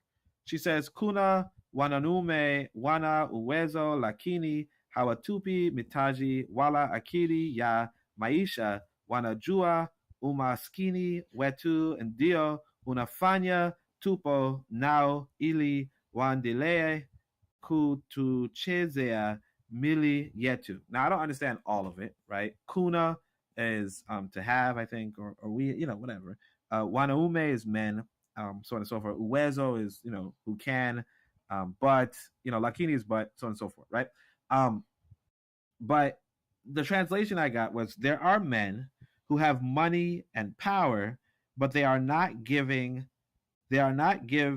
ready. Oh, so the woman who wrote this was obviously not the best. But anyway, but they are not ready to give us capital or business ideas so that they can continue to use us because we are poor. So this woman is saying in Africa, okay, in Tanzania, that there are men who have money and power, but they don't give the women capital or business ideas so that the men can continue to use the women because the women are poor. Right? And if you remember, during this time period that he's talking about, and you'll have the stupid black people like your boy Kaba Hiawatha. But anyway, you'll have these stupid black people who will say the white woman is oppressed more than black people, whatever, right? But the thing about that is that the sentiment comes from this idea, this reality that the white man is used to keeping somebody under his foot who he sleeps with, who he takes care of, who is his responsibility. He's used to keeping the, like Machen says during the advertisement, that's his second in command, and he keeps her underfoot, right? So and notice this too. He doesn't transfer any technology to her. Most of the inventions and inventiveness that you attribute to the European society, or most of the great things that happen in Europe, it's almost exclusively in the European man and not the European woman. So he keeps this European woman stupid. He keeps her dumb. He keeps her useless. He keeps her used, right? That said, he has a habit of he has an understanding of depriving someone else so that you can use them, And he has that understanding even in his home. And even we have that understanding in Africa. But some reason the socialists look at Europe and say, why are they keeping us down? Because they're supposed to. How else are you going to use somebody? I know, because me, I don't do that. But I know that if in fact, I'll say it this way. I used to study socialism with the best of them, with the Europeans and the best Europeans, whatever, right? One of them one time wrote something that I found really deep. And he said something like, I don't know if he said it was Marx or whatever, but he said, somebody says, or he said, the white man only pays you enough money. No, he's talking about white people. So he's like, the bourgeoisie only pays the proletariat enough money for them to come to work tomorrow. He don't pay you more so that you don't have to work for him again. He doesn't pay you more so that you're able to get a better job. He only pays you enough so that you can come to work tomorrow. And that's what he's supposed to do. He's supposed to pay you enough. Because see, like for instance, I started a business in Africa, right? And I say to them, hey, you know what?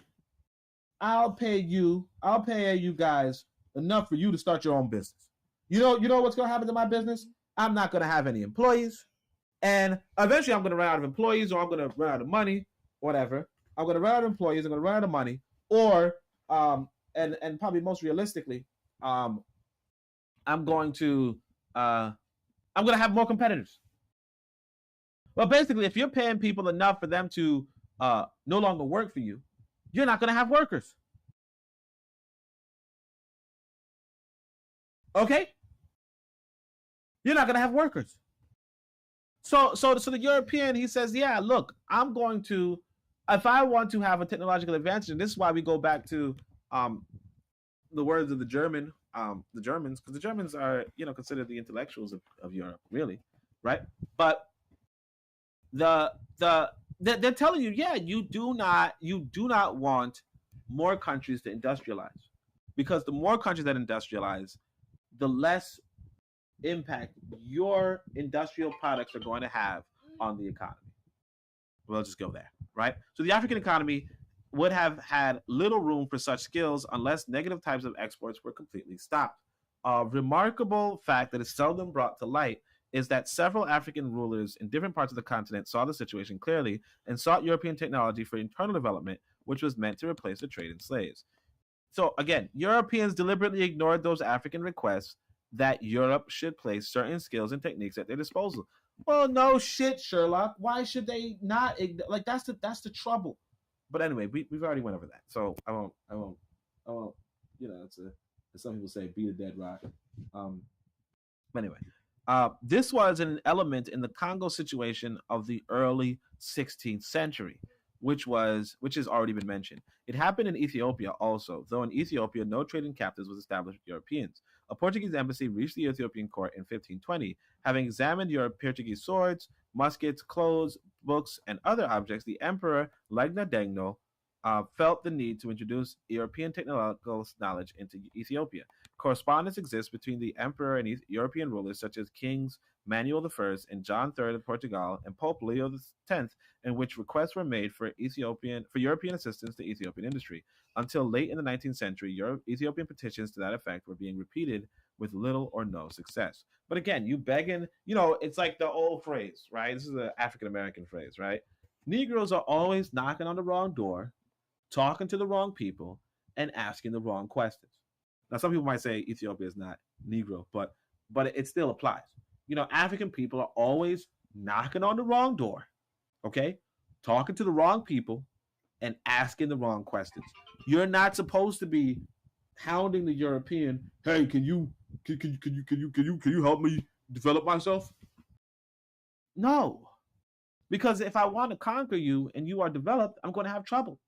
Like Brother Bakari just said, the European, the French colonized the British. Okay? When they could. And so the British build themselves up so that they don't have to be colonized by the British. The Romans colonized the British, so the British build themselves up so they don't have to get colonized by the Romans.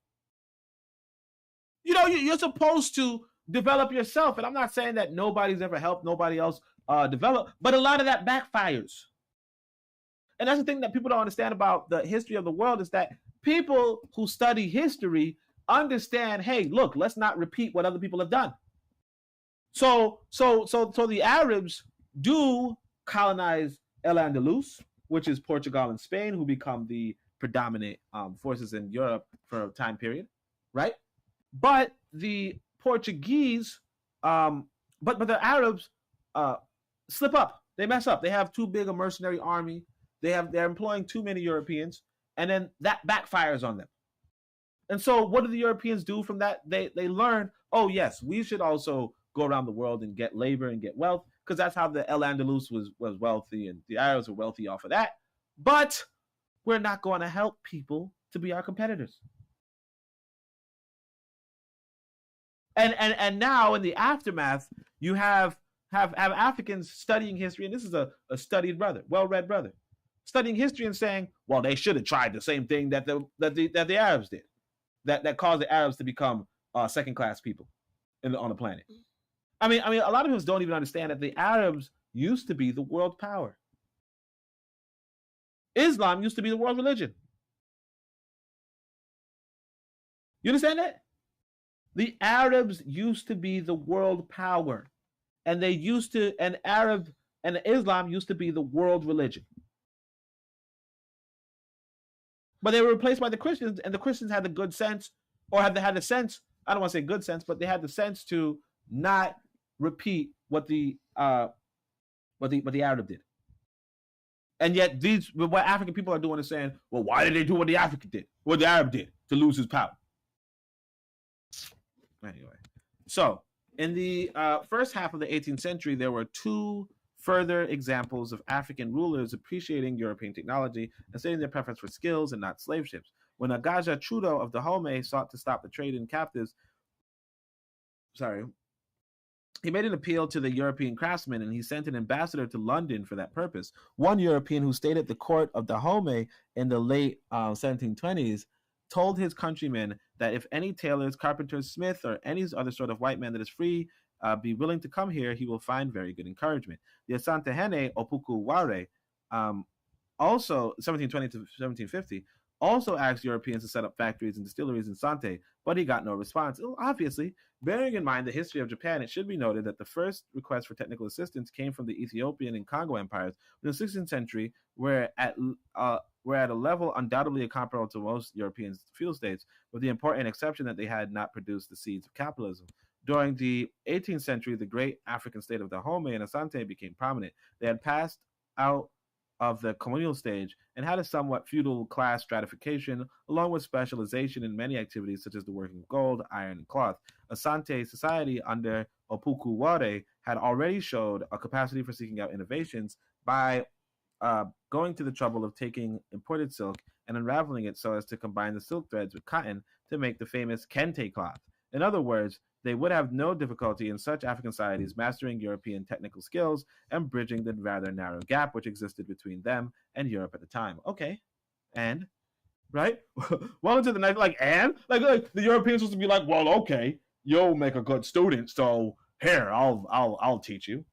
Like, where that makes sense? So we have a comment. Brother Bakari saying during the Ottoman Turkish reign. Yeah. During the Ottoman Turkish reign. Yeah. So like the European, like, we don't understand it because it's distant history for us. It's a distant memory for us. But for the Europeans of the colonial era, it was recent history. Okay? The like, and that's the perspective we don't get. Because we look at things like, damn, that happened a long time ago. There was so much that happened in between that. Before they enslaved Africans, they were enslaved by the Arabs. Okay? Before they enslaved, and so they remembered slavery. Now, today, we don't even look at these people as having slavery. But they remembered it. They understood. They understood the world was hostile. They understood that religion was fake. They understood how to use and exploit other people because they were used and exploited. But it comes to us to familiarize ourselves with world history to the point where we say, oh, you know what? Yeah, why in the world am I writing this person to help me out? Why am I knocking on the wrong door, talking to the wrong person, and asking the wrong question? Only thing you should tell the white man is to get the fuck out of my house. Only thing. But anyway, that's it. Trying to teach my son some lessons, y'all. All right. So, well into the 19th century, Europe displayed the same indifference to, and he's mad quiet though, right? But I did once upon a time tell him he shouldn't be talking while I'm on the live, so that's it. But anyway, well into the 19th century, Europe displayed the same indifference to requests for practical assistance from Africa. Although by that period, both African rulers and European capitalists were talking about replacing slave trade, right? So well into the 19th century, Europe displayed the same indifference to requests for practical assistance from Africa, although by that period, both African rulers and European capitalists were talking about replacing the slave trade. In the early 19th century, one king of Calabar in eastern Nigeria wrote the British asking for a sugar refinery. Hey, could you guys give me a sugar refinery? Like what? While around 1804, King Andozin of Dahomey was bold enough to ask for a firearms factory. By that date, many parts of West Africa were going to war with European firearms and gunpowder.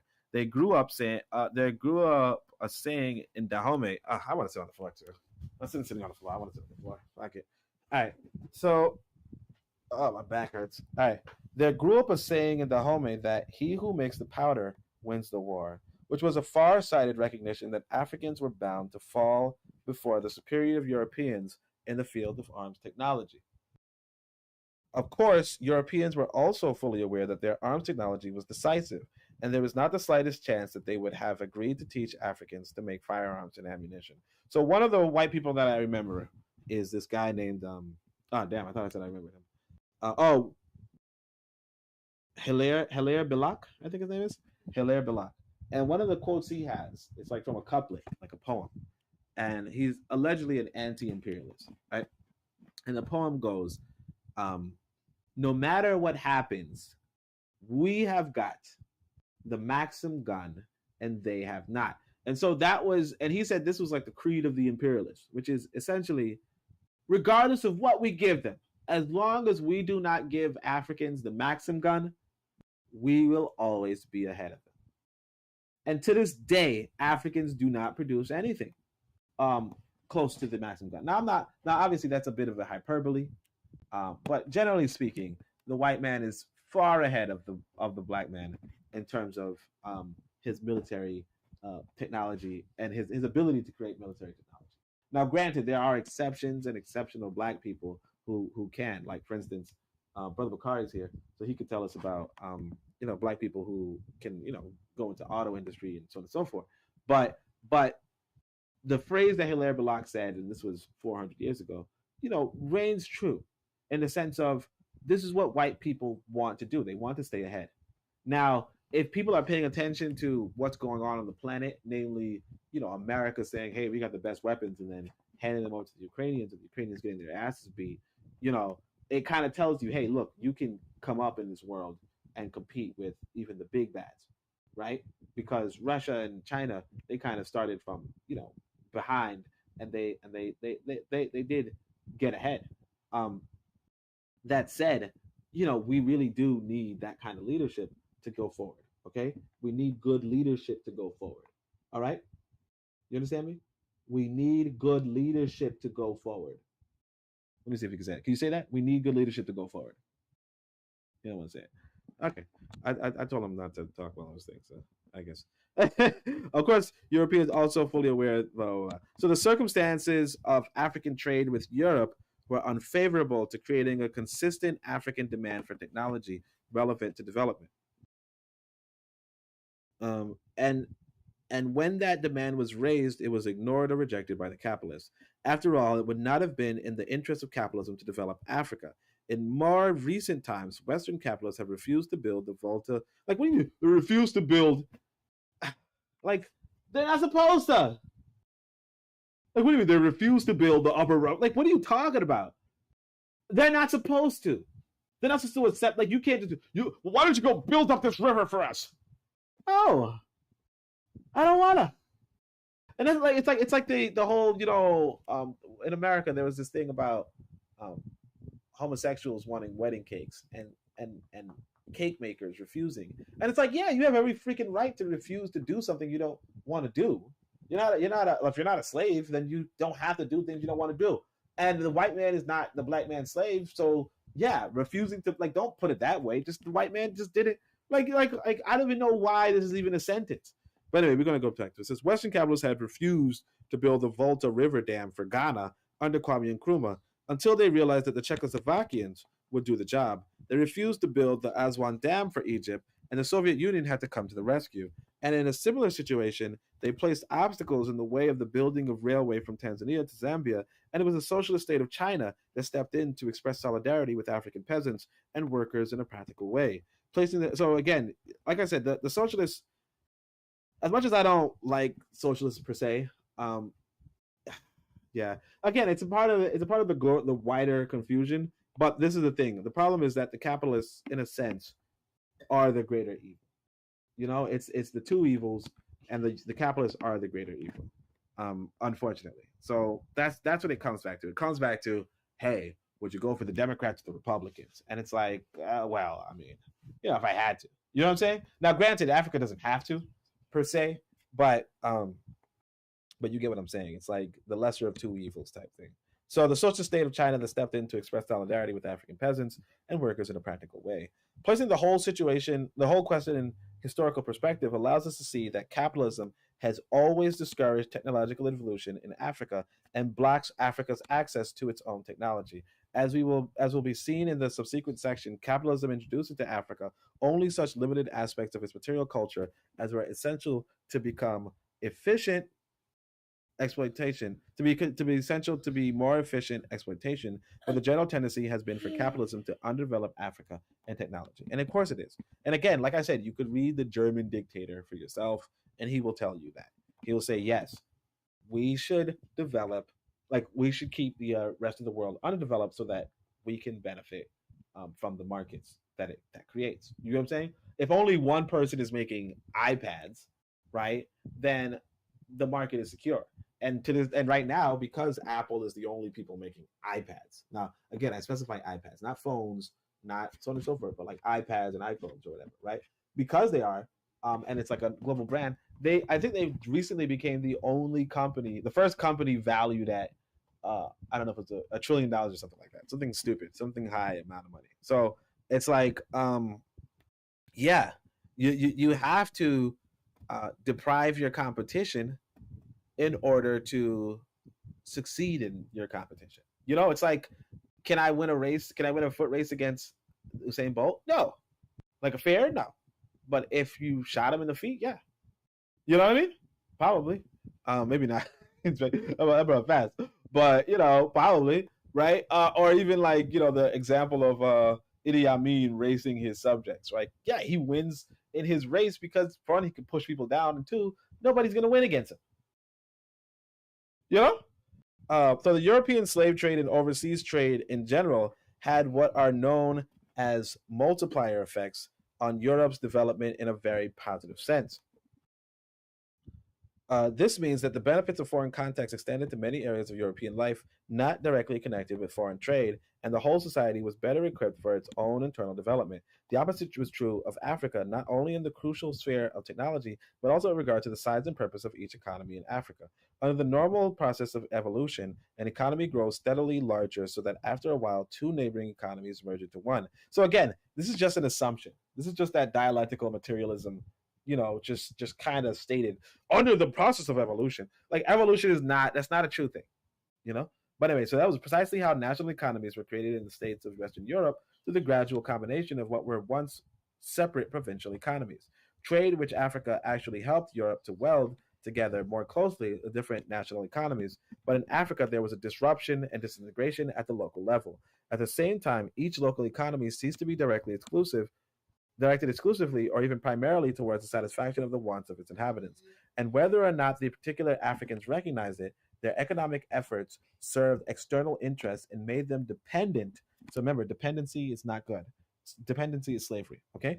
Dependent on those external forces based in Western Europe. In this way, the African economy, taken as a whole, was diverted away from its previous line of development and became distorted. It has now become common knowledge that one of the principal reasons why genuine industrialization cannot easily be realized in Africa today is that the market for manufactured goods in any single African country is too small, and there is no integration of the markets across large areas of Africa. So again, the market for manufactured goods in any single African country is too small, and he's like, so again, this is where Pan-Africanism comes in. This is where Pan-Africanism comes in. Let me see what the comments are, though. We have more.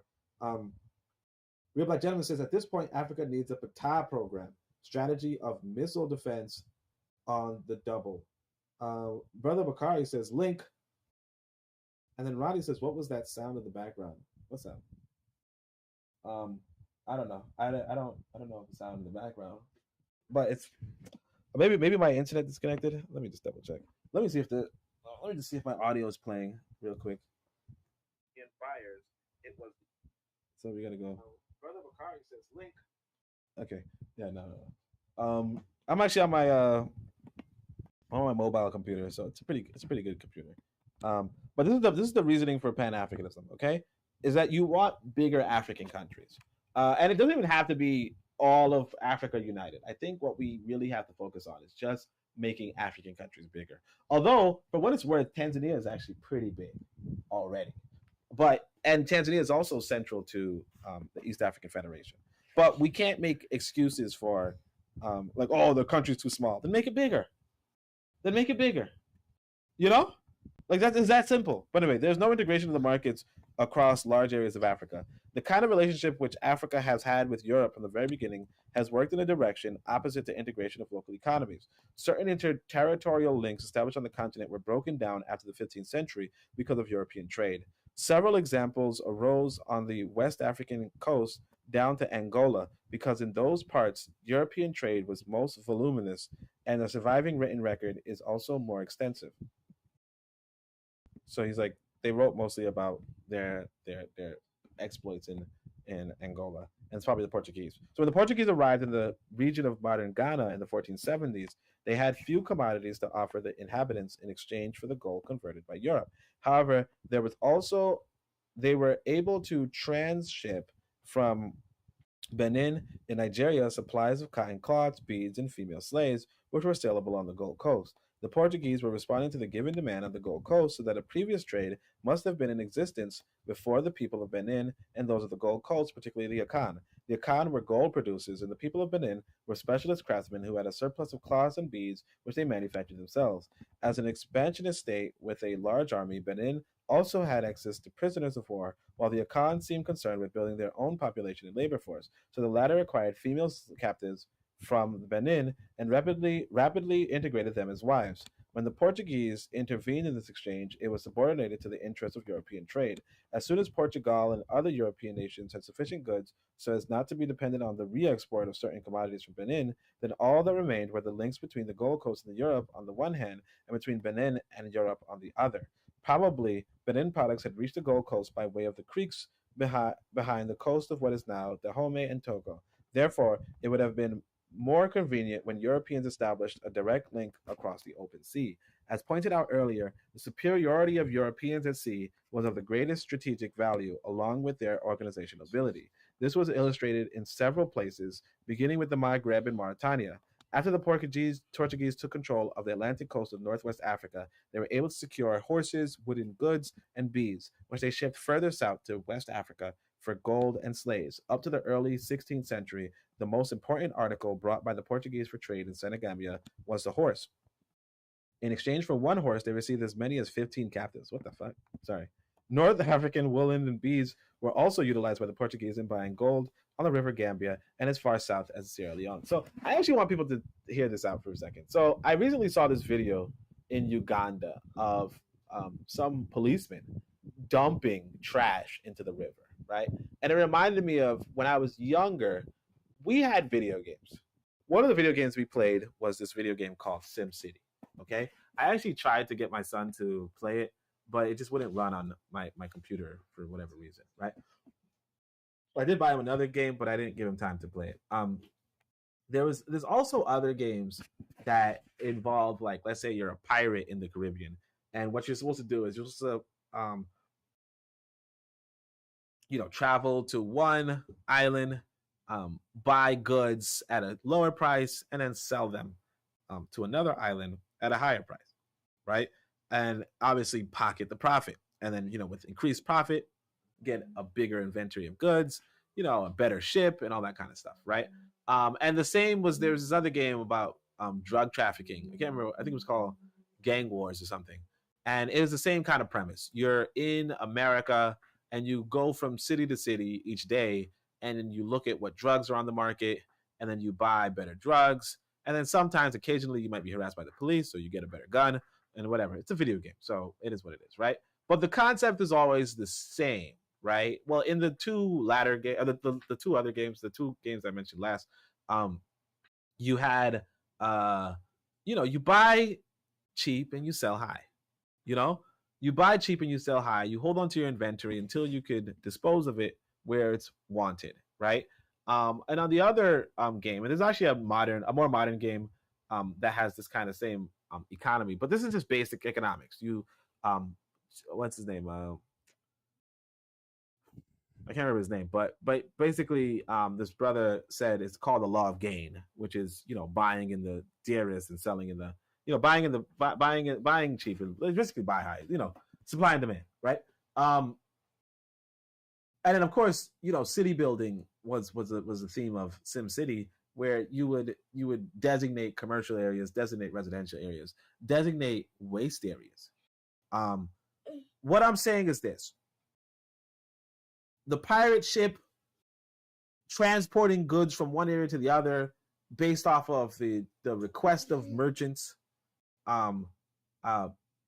isn't, oh, Europeans are sabotaging the economy because they got involved in the system,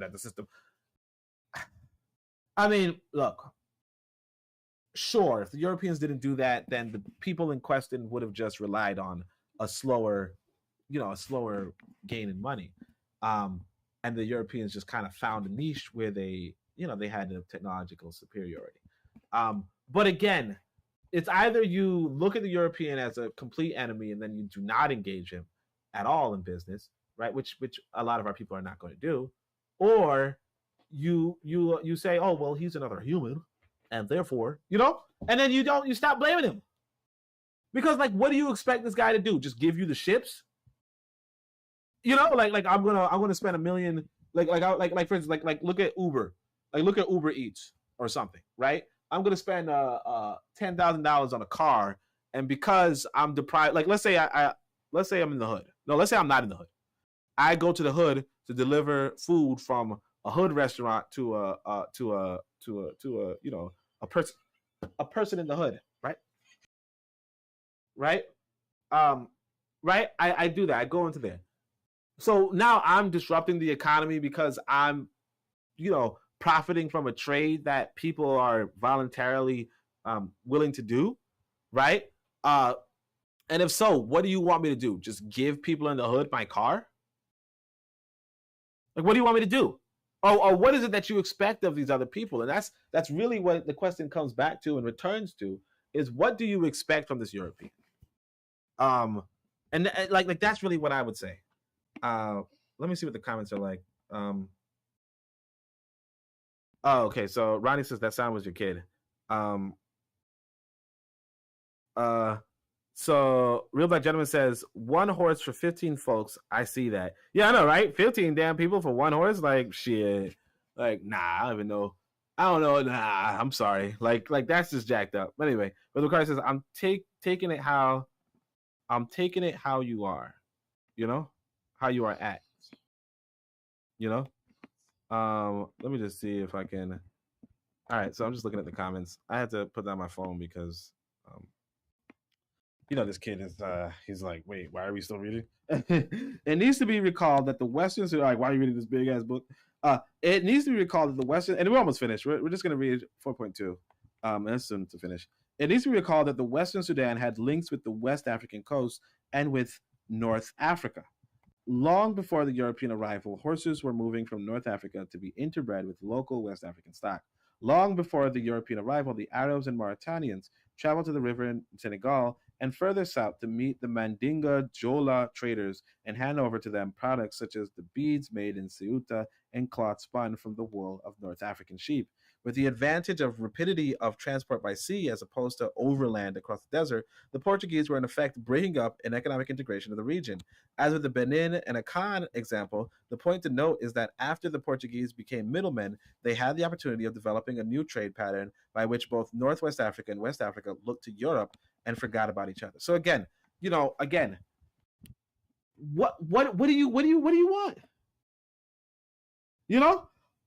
So you already had the Arab being the middleman between these two African groups, let's say. And now the European comes in to be the middleman between these two African groups. And now we as Africans say, look how he sabotaged us as black people. First off, you already sabotaged yourself with the Arab, right? And I don't want to blame our own people, but first off, you already had the Arab in your presence. But second of all, like, what do you want? Do you want your goods moved faster or no? Do you want your goods moved cheaper or no? Do you want to just do the trade for yourself? Then just do the trade for yourself. But I don't understand, because again, you're there writing, you're there bragging about how black people were writing white people about, can you give us a sugar refinery? Could you give us a gun factory? So you wanted this person's assistance. Then they come and they assist you, and you're like, oh man, you want to develop us. Like, what do you want? That's the big question that I don't understand from black people. And we talked about this yesterday on Shoot the Breeze. What do you want from white folk? Because I'm telling you, hey, look, these are not even your freaking species.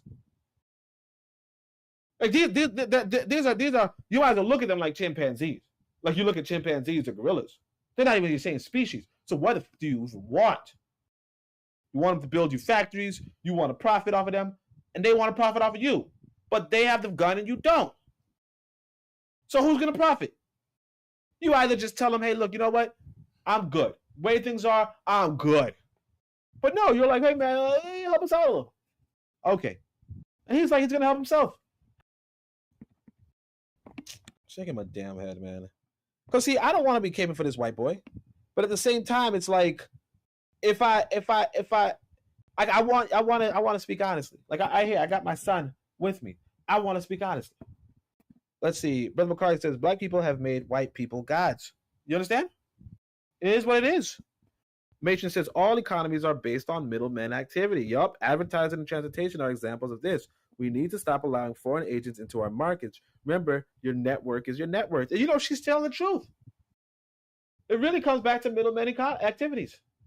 Unless you have a farm and you're just eating off of that farm, you are engaging in middlemen activities, because you're not, if you have a farm and you could produce all this food, you're not leaving your farm to bring it to the town, to every freaking town on the planet. You're not chasing down every one of your freaking potatoes everywhere you go. You're giving your potatoes to somebody else to give the potatoes to somebody else. You're not making home deliveries of every potato you ever made. You're producing 1,000 potatoes. You're gonna give home deliveries for every potato? No. Like the sister said, like Matron says, all activities are based on middlemen. All economies are based on middlemen activities. Okay? And so you need to stop including the Wazungu as your middlemen. That's your problem, Africa. That's your problem. Brother McCarthy says, only we need to do a broadcast on, did Europe underdevelop Africa? I say no. That did not. No, they did not. Yeah, I mean, Brother McCarthy, I think we're doing the podcast right now. Like I think that's exactly what we're doing right now. So, but I mean, we're just reading. Because that's the name of this book. Did Europe underdevelop? No, how Europe underdeveloped Africa. So wait, hold on a second. Yeah. So he wrote that. So, but like, yeah, that's the thing though. It's like y'all need to pay attention to Matron. I don't know why Matron don't have a podcast, but y'all need to pay attention to Matron. We need to give Matron a subject to, because I don't think this is the best subject for me to stick to personally. But at the same time, it's a good, like, I want to read more books anyway. So this is gonna help me. Because even like, I want to admit to you guys, I actually didn't read much this week. I was been really busy, all that kind of stuff. So I didn't actually read much this week. So this is actually my, you could say my 2 hours for the month, for the week. So it's a good thing to give yourself some sort of discipline. So I would say, particularly if you're doing a podcast, like do something that you really want to do. Because that's what a lot of people do. They kind of do things that they really want to do, or they do a podcast based off of something that they want to do. So I've been watching on YouTube, for instance, I've been watching devlogs. So devlogs is basically game developers, and they're mostly white people, but they're game developers who just talk about their experience in making their games before their games come to market. And yeah, like what they really enjoy doing is making games, obviously. But the devlog is part of marketing so that they can sell those games. Because if you watch the process of a game being made and you like the game being made, you might actually just buy it too. So that's another thing that I want to do.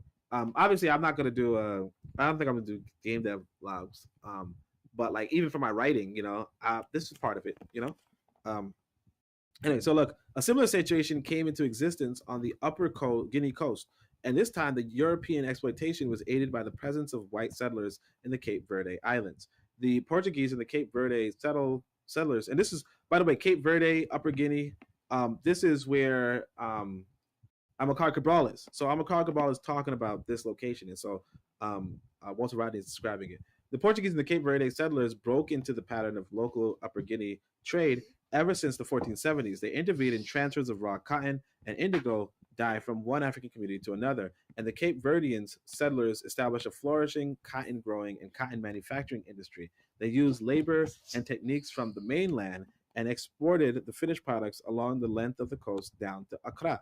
The Portuguese also took over the trade in cowries in the Congo and its offshore islands, the trade in salt along the Angolan coast, and the trade in high-quality palm cloth between northern and southern Angola. In some instances, they achieved dominance not just because of their ships and commercial skills, but also by use of force, providing they were operating on the coast and could bring their cannons into use. In East Africa, for instance, the Portuguese used violence to capture trade from the Arabs, so the Arabs were already the middlemen, and Swahili. The disruption of African commerce between the Ivory Coast and the Gold Coast followed that pattern. A strong coastal canoe trade existed between those two regions, right? That was African middlemen, with the people of Cape Lahu, modern Ivory Coast, sailing past Cape 3 Points to sell their cloth as far east as Accra.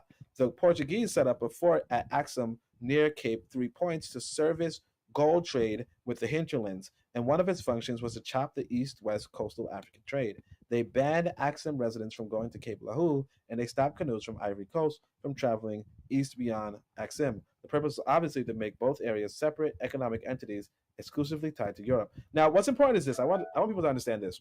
They say that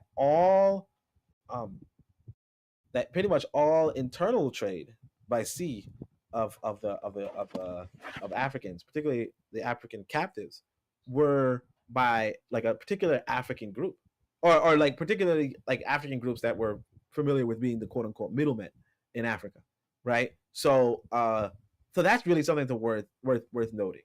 That as much as you might say, hey, well, and of course I still prefer these people over Europeans, obviously, but it's not to say that even these people were good. And this is the history of the world. The history of the world is that, it's not the case that these people are going to be good. So you have to advance the interest of your people and your nation. And that's the thing that we don't really get. You have to advance your people because you don't know if the other people are even good or even for your interest. And this is why you have to expand as a nation. This is why we talk about nationalism. But we're just going to keep going. Because again, this is just a lot of it's just blaming Europeans to the point where even Brother Bakari is like, hey, look, did they even develop? Like, did they even were they supposed to develop us? Like, they are not supposed to develop us. Like, period. Only we need to do a She's like, they're not supposed to develop us. So like, what is this? What is this concern? What is this question?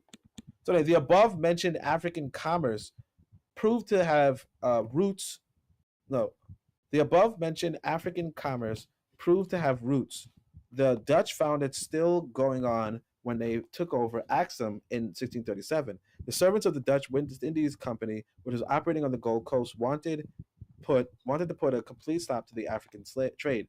And when they were not achieved, they tried to force the people of the Ivory Coast to buy a certain amount of Dutch goods. The Dutch ruled that each Axum canoeman going to Cape Lahu should carry Dutch goods worth at least 4 ounces of gold. The purpose was to convert purely inter-African exchange into European African exchange. Yeah, of course.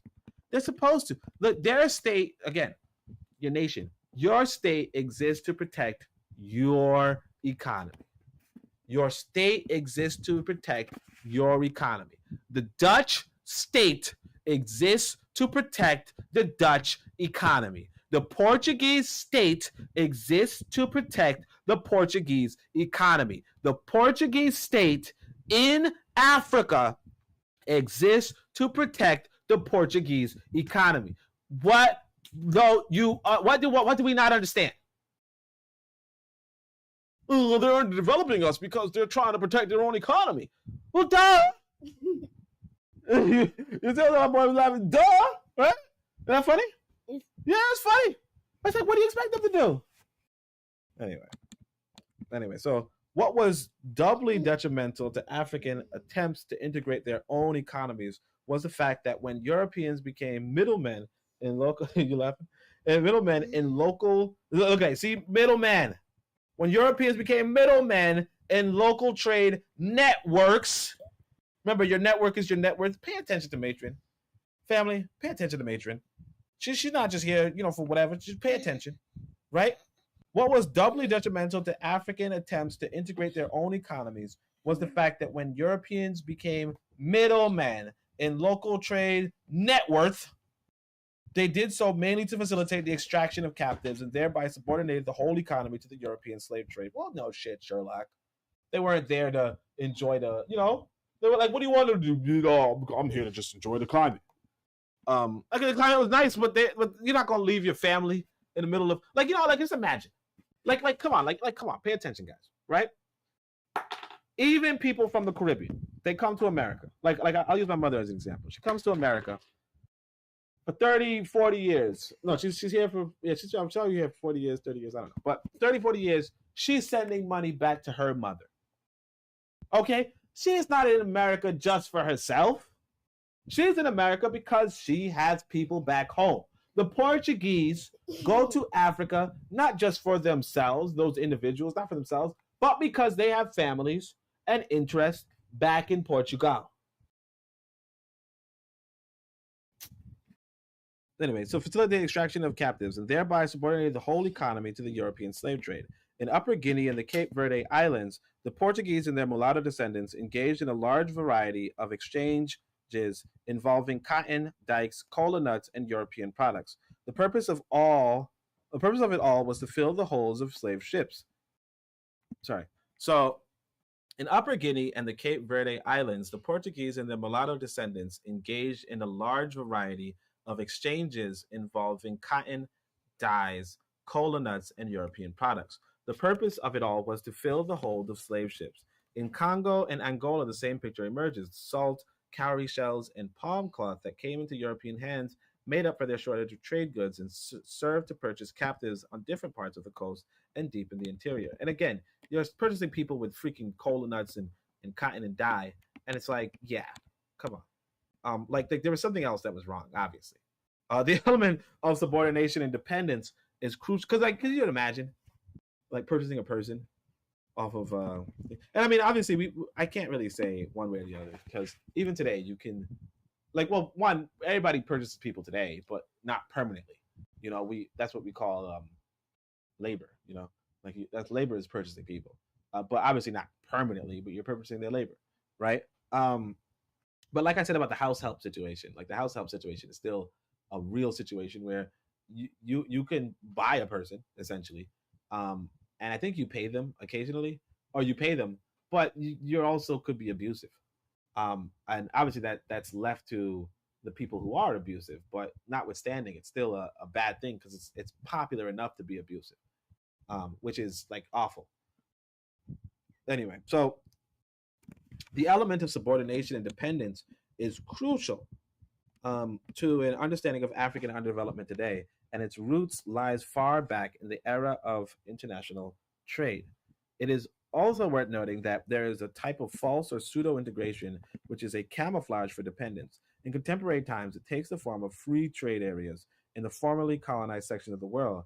Those free trade areas are made to order for the penetration of multinational corporations. From the 15th century onward, pseudo integration appeared in the form of interlocking of African economies over long distances from the coast so as to allow the passage of human captives and ivory from a given point inland to a given point on the Atlantic or Indian Ocean. For example, captives were moved from Congo through what is now Zambia and Malawi to Mozambique, where Portuguese, Arab, or French buyers took them over. There was no genuine integration of the economies of the African territories concerned. Such trade merely represented the extent of foreign penetration, thereby stifling local trade.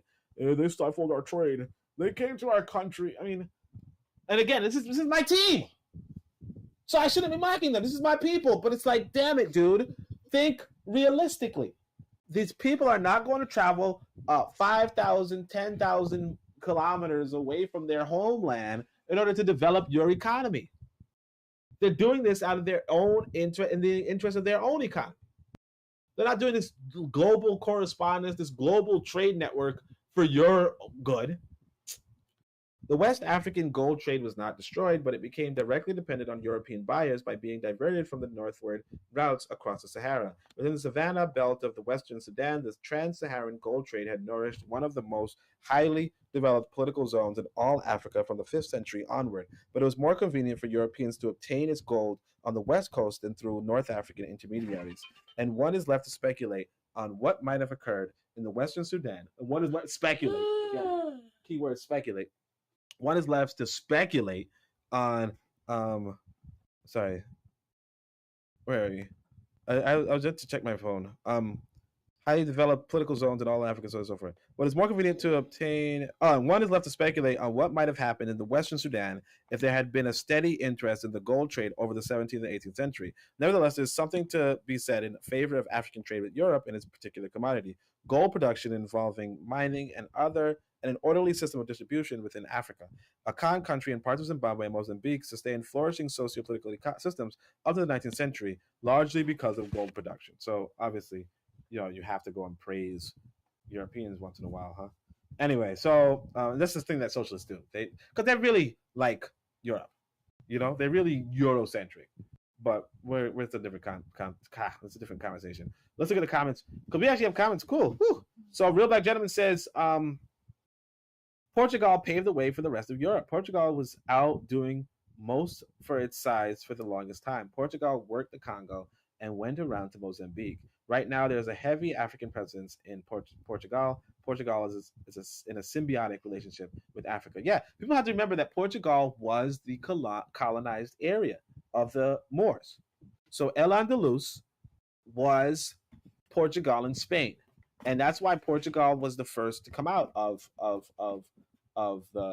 the first to come out and be the colonizers because they had the experience with the colonial experience. They understood, hey, you know what? These Moors got a lot of freaking wealth off of colonization of us. So now if we go out into the world and colonize weaker people, we too can get a lot of wealth. And that's what they did. Matron says, when building an economy, the first thing you should do is pick your people. You are not supposed to benefit everyone. That's just religious rhetoric so they can try to enter your markets. Bing, ding, ding. Right? She gets it. Matron is the teacher. Let's call Matron Walamo.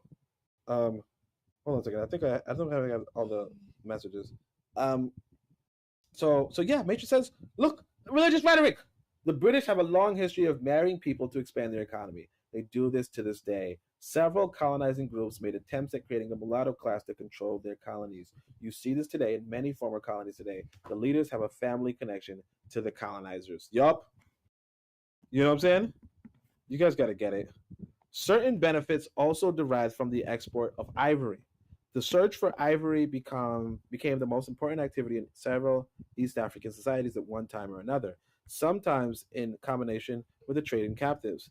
The Wanyamwezi of Tanzania were East Africa's best-known traders, acquiring the reputation through carrying goods for hundreds of miles between Lake Tanganyika and the Indian Ocean. When the Wanyamwezi gave their attention to the export of ivory, this sparked off other beneficial developments, such as increased trading in hose, food, and salt between themselves and their neighbors. Yet ivory was an asset that was rapidly exhausted in any given region, and the struggle to secure new supplies could lead to violence comparable to that which accompanied the search for human captives. Besides, the most decisive limitation of ivory trade was the fact that it did not grow logically from local needs and local production. Large quantities of ivory were not required by any society inside Africa, and no African society turned to elephant hunting and ivory collection on a big scale until the demand came from Europe or Asia. Any African society which took ivory exports seriously then had to restructure its economy so to make ivory trade successful. That in turn led to excessive and undesirable dependence on the overseas market and external economy. There could be growth in the volume of commerce and the rise of some positive side effects, but there was decrease in capacity to achieve economic independence and self-sustaining social progress. Besides, at all times, one must keep in mind the dialectical opposite of the trade in Africa, namely production in Europe or in America under European control. The few socially desirable byproducts of elephant hunting within Africa were chicken feed in comparison with the profits, technology, and skills associated with the product in Europe. In that way, the gap between Africa and Europe was constantly widening, and it is on this basis the gap that we arrive at development and underdevelopment. So that's pretty much going to be as far as we read today. This is chapter 4.3. Yeah, I think that's going to be as far as we read today, just to save some time. But that was it. I think this is a pretty good chapter. This last thing about ivory trade, like again, the issue is this, and this is the problem that we all have in this world.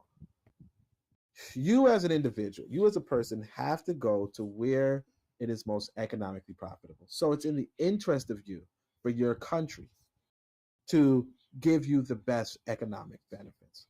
Unfortunately for Africa and African people, our countries are not giving us the best economic benefits to a large extent, right? And because of that, things fall apart.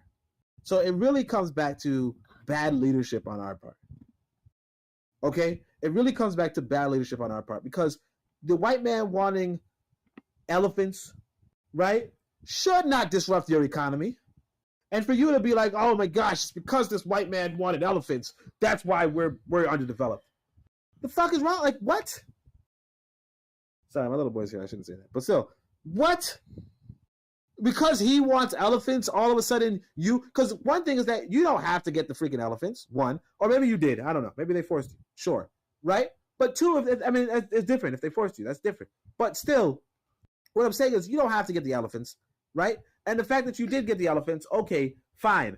What were you doing that makes it so that him paying you for elephants was better than what you were doing? How? Anyway, and for those of you who might not know, I don't know what ivory is used for, but I think some people say ivory is just used for the damn pianos that they were making. You know, just for the piano keys. Now, granted, the piano keys could sell for a pretty profit, so I understand why the European wanted this.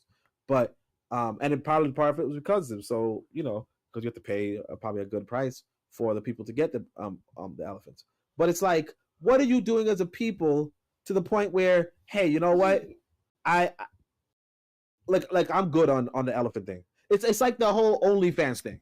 You know, people would say how America underdeveloped African Americans because they created OnlyFans, and now women who would go to school are now going to OnlyFans, and that's not a productive. And it's like, shut the fuck up! Nobody's telling you to go to OnlyFans. Go to school.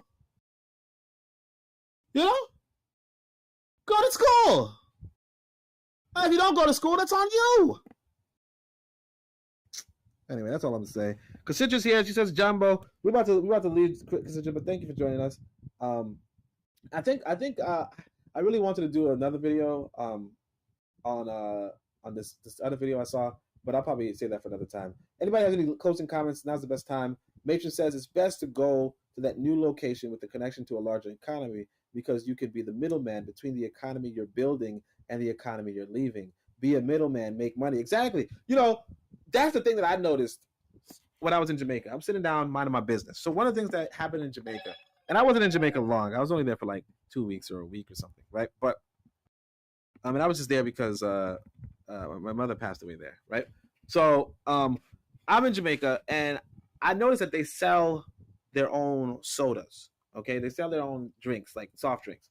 Now, granted, I don't know who's manufacturing it or whatever, but by the dollar cost, right? So the Jamaican dollar was about, let's say it's worth less than the American dollar, but like not like 100 times less, but it's like about on par. Basically, the Jamaicans don't use decimal points, so their $100 is like $1 here, except for that if you do the conversion, your $1, your $1 converts to like $150. You know what I mean? Or like converts to $1.50 pretty much, right? Or $1.40. So they sell their water for 100 Jamaican dollars, and we sell water for $1 at the time that I was traveling, right? They sell their sodas for 100 Jamaican dollars, which is basically $1, but we sell it for $1. So basically, though, my $1 is worth let's say 1.5 of their Jamaican dollars. Therefore, with my $1, I could buy more than with the same kind of conversion rate, same kind of price point. Point is that just me buying one of their sodas for 100 Jamaican dollars and selling it in America for $1 is intrinsically profitable. However, obviously, I have to factor in transport costs. So it depends on the volume of sodas that I get in order that I can sell it at a profit, so on and so forth. But basically, like what Matron is saying, you could be the middleman, sell the soda in America for $2. And in fact, that soda, if you go to some Jamaican restaurants, they will sell Jamaican drinks, like drinks from produced in Jamaica, but like not for $1, but like $2, $5, so on and so forth. So you just being the person who transports that same drink from America and then charges more, you get profit twice based off of the difference of currency and factoring the transport costs, right? So yeah, you can establish some sort of link with another country if you have the capital, mind you. If you have the capital, you can establish some sort of link where just buying and selling goods just off of the fact that the US dollar has a greater value than a lot of black currencies, possibly all of them, right? Just off of that fact, and just off of the fact that you can charge more for shipping because you have to buy shipping, right? You can make a profit just like that off of no production.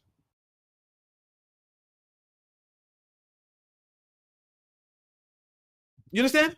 And you get even greater profit if you were to do the shipping yourself. That's part of what Marcus Garvey was trying to do. You can make a greater profit if you were just doing the shipping yourself instead of even paying this white boy to do shipping. If you guys remember that documentary about the gold trade in I think it was South Africa or something. Some country. No, it wasn't South Africa. It was some other country. Zimbabwe maybe?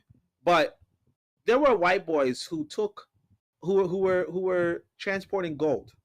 All they had to do was put in their briefcase a bunch of gold and then fly from one country to another. Like fly from Zimbabwe to Dubai. And they take the flight in the morning and they leave in the evening and they get paid good money in doing just that. And the person who hired them to fly from the plane to the other plane got paid even bigger money just from doing that. And all they did was take a flight, drop off their gold, and take the flight back. 2-hour flight, 4 hours. That was 4 hours of work. All they did was sit on the airplane, playing video games. We don't my sister said black people just don't get it. We just don't get it. Barbara Sizemore, she said black people just don't get it. We just don't get it. And what we do is we sit by and we wait for other people to deliver goods to us. That's what we do. We sit by and let other people be our middlemen. To this day, the grocery store in your community, just middlemen. Because the wholesale market is just across, just a few miles down. All the grocery store does is send people to the Whole Food market, bring it to their location, and then sell it to you. That's all they do. They don't contact farmers because the farmers, they bring their food to the wholesaler. Okay? The grocery store, all it does is drive over to the wholesaler, and bring it to and they're the retailer. That's it. And they make profits. They send their kids to school, and they do this in your community. And all you need to do to replace them is just get together with your brothers and sisters. Just get together and say, you know what? Let's do our own food co-op. That's it. But you don't. You wait for them to give you food, and then you say, we're in a food desert. They don't give us good food. Well, no shit. Because they go there, they go to the wholesaler, they see all the good products, and they bring it back to their own communities, and then they bring the shitty products to your community. Because they know you're going to buy the shit. That's all I'm going to say. Let's just finish with the last few comments. Real Black Gentleman says, the Asian wanted the ivory as medicine. The ivory, the Europeans traded to them. Oh, okay. I didn't know. I thought it was for the pianos.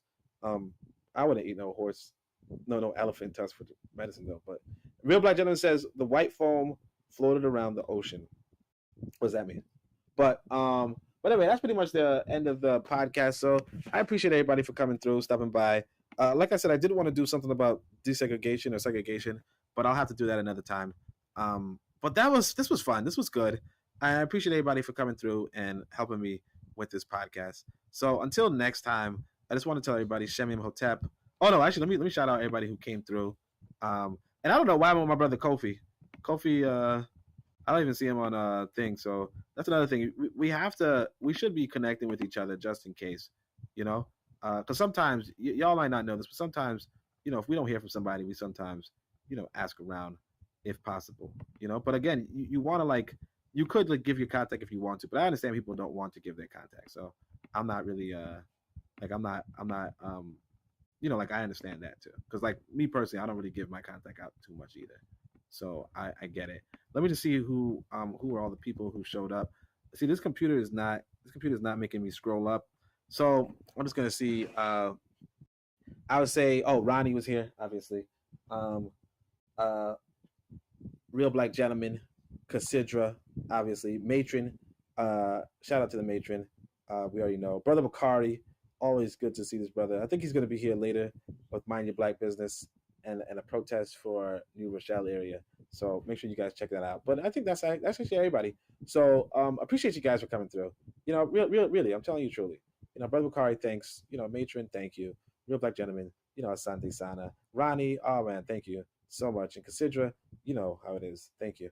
And that's pretty much it. So that's the podcast. Appreciate everybody for coming through. Until next time, I just want to say Shemim Hotep, Anku Jas and Neb. Amen. Ma'at. Dua Netre.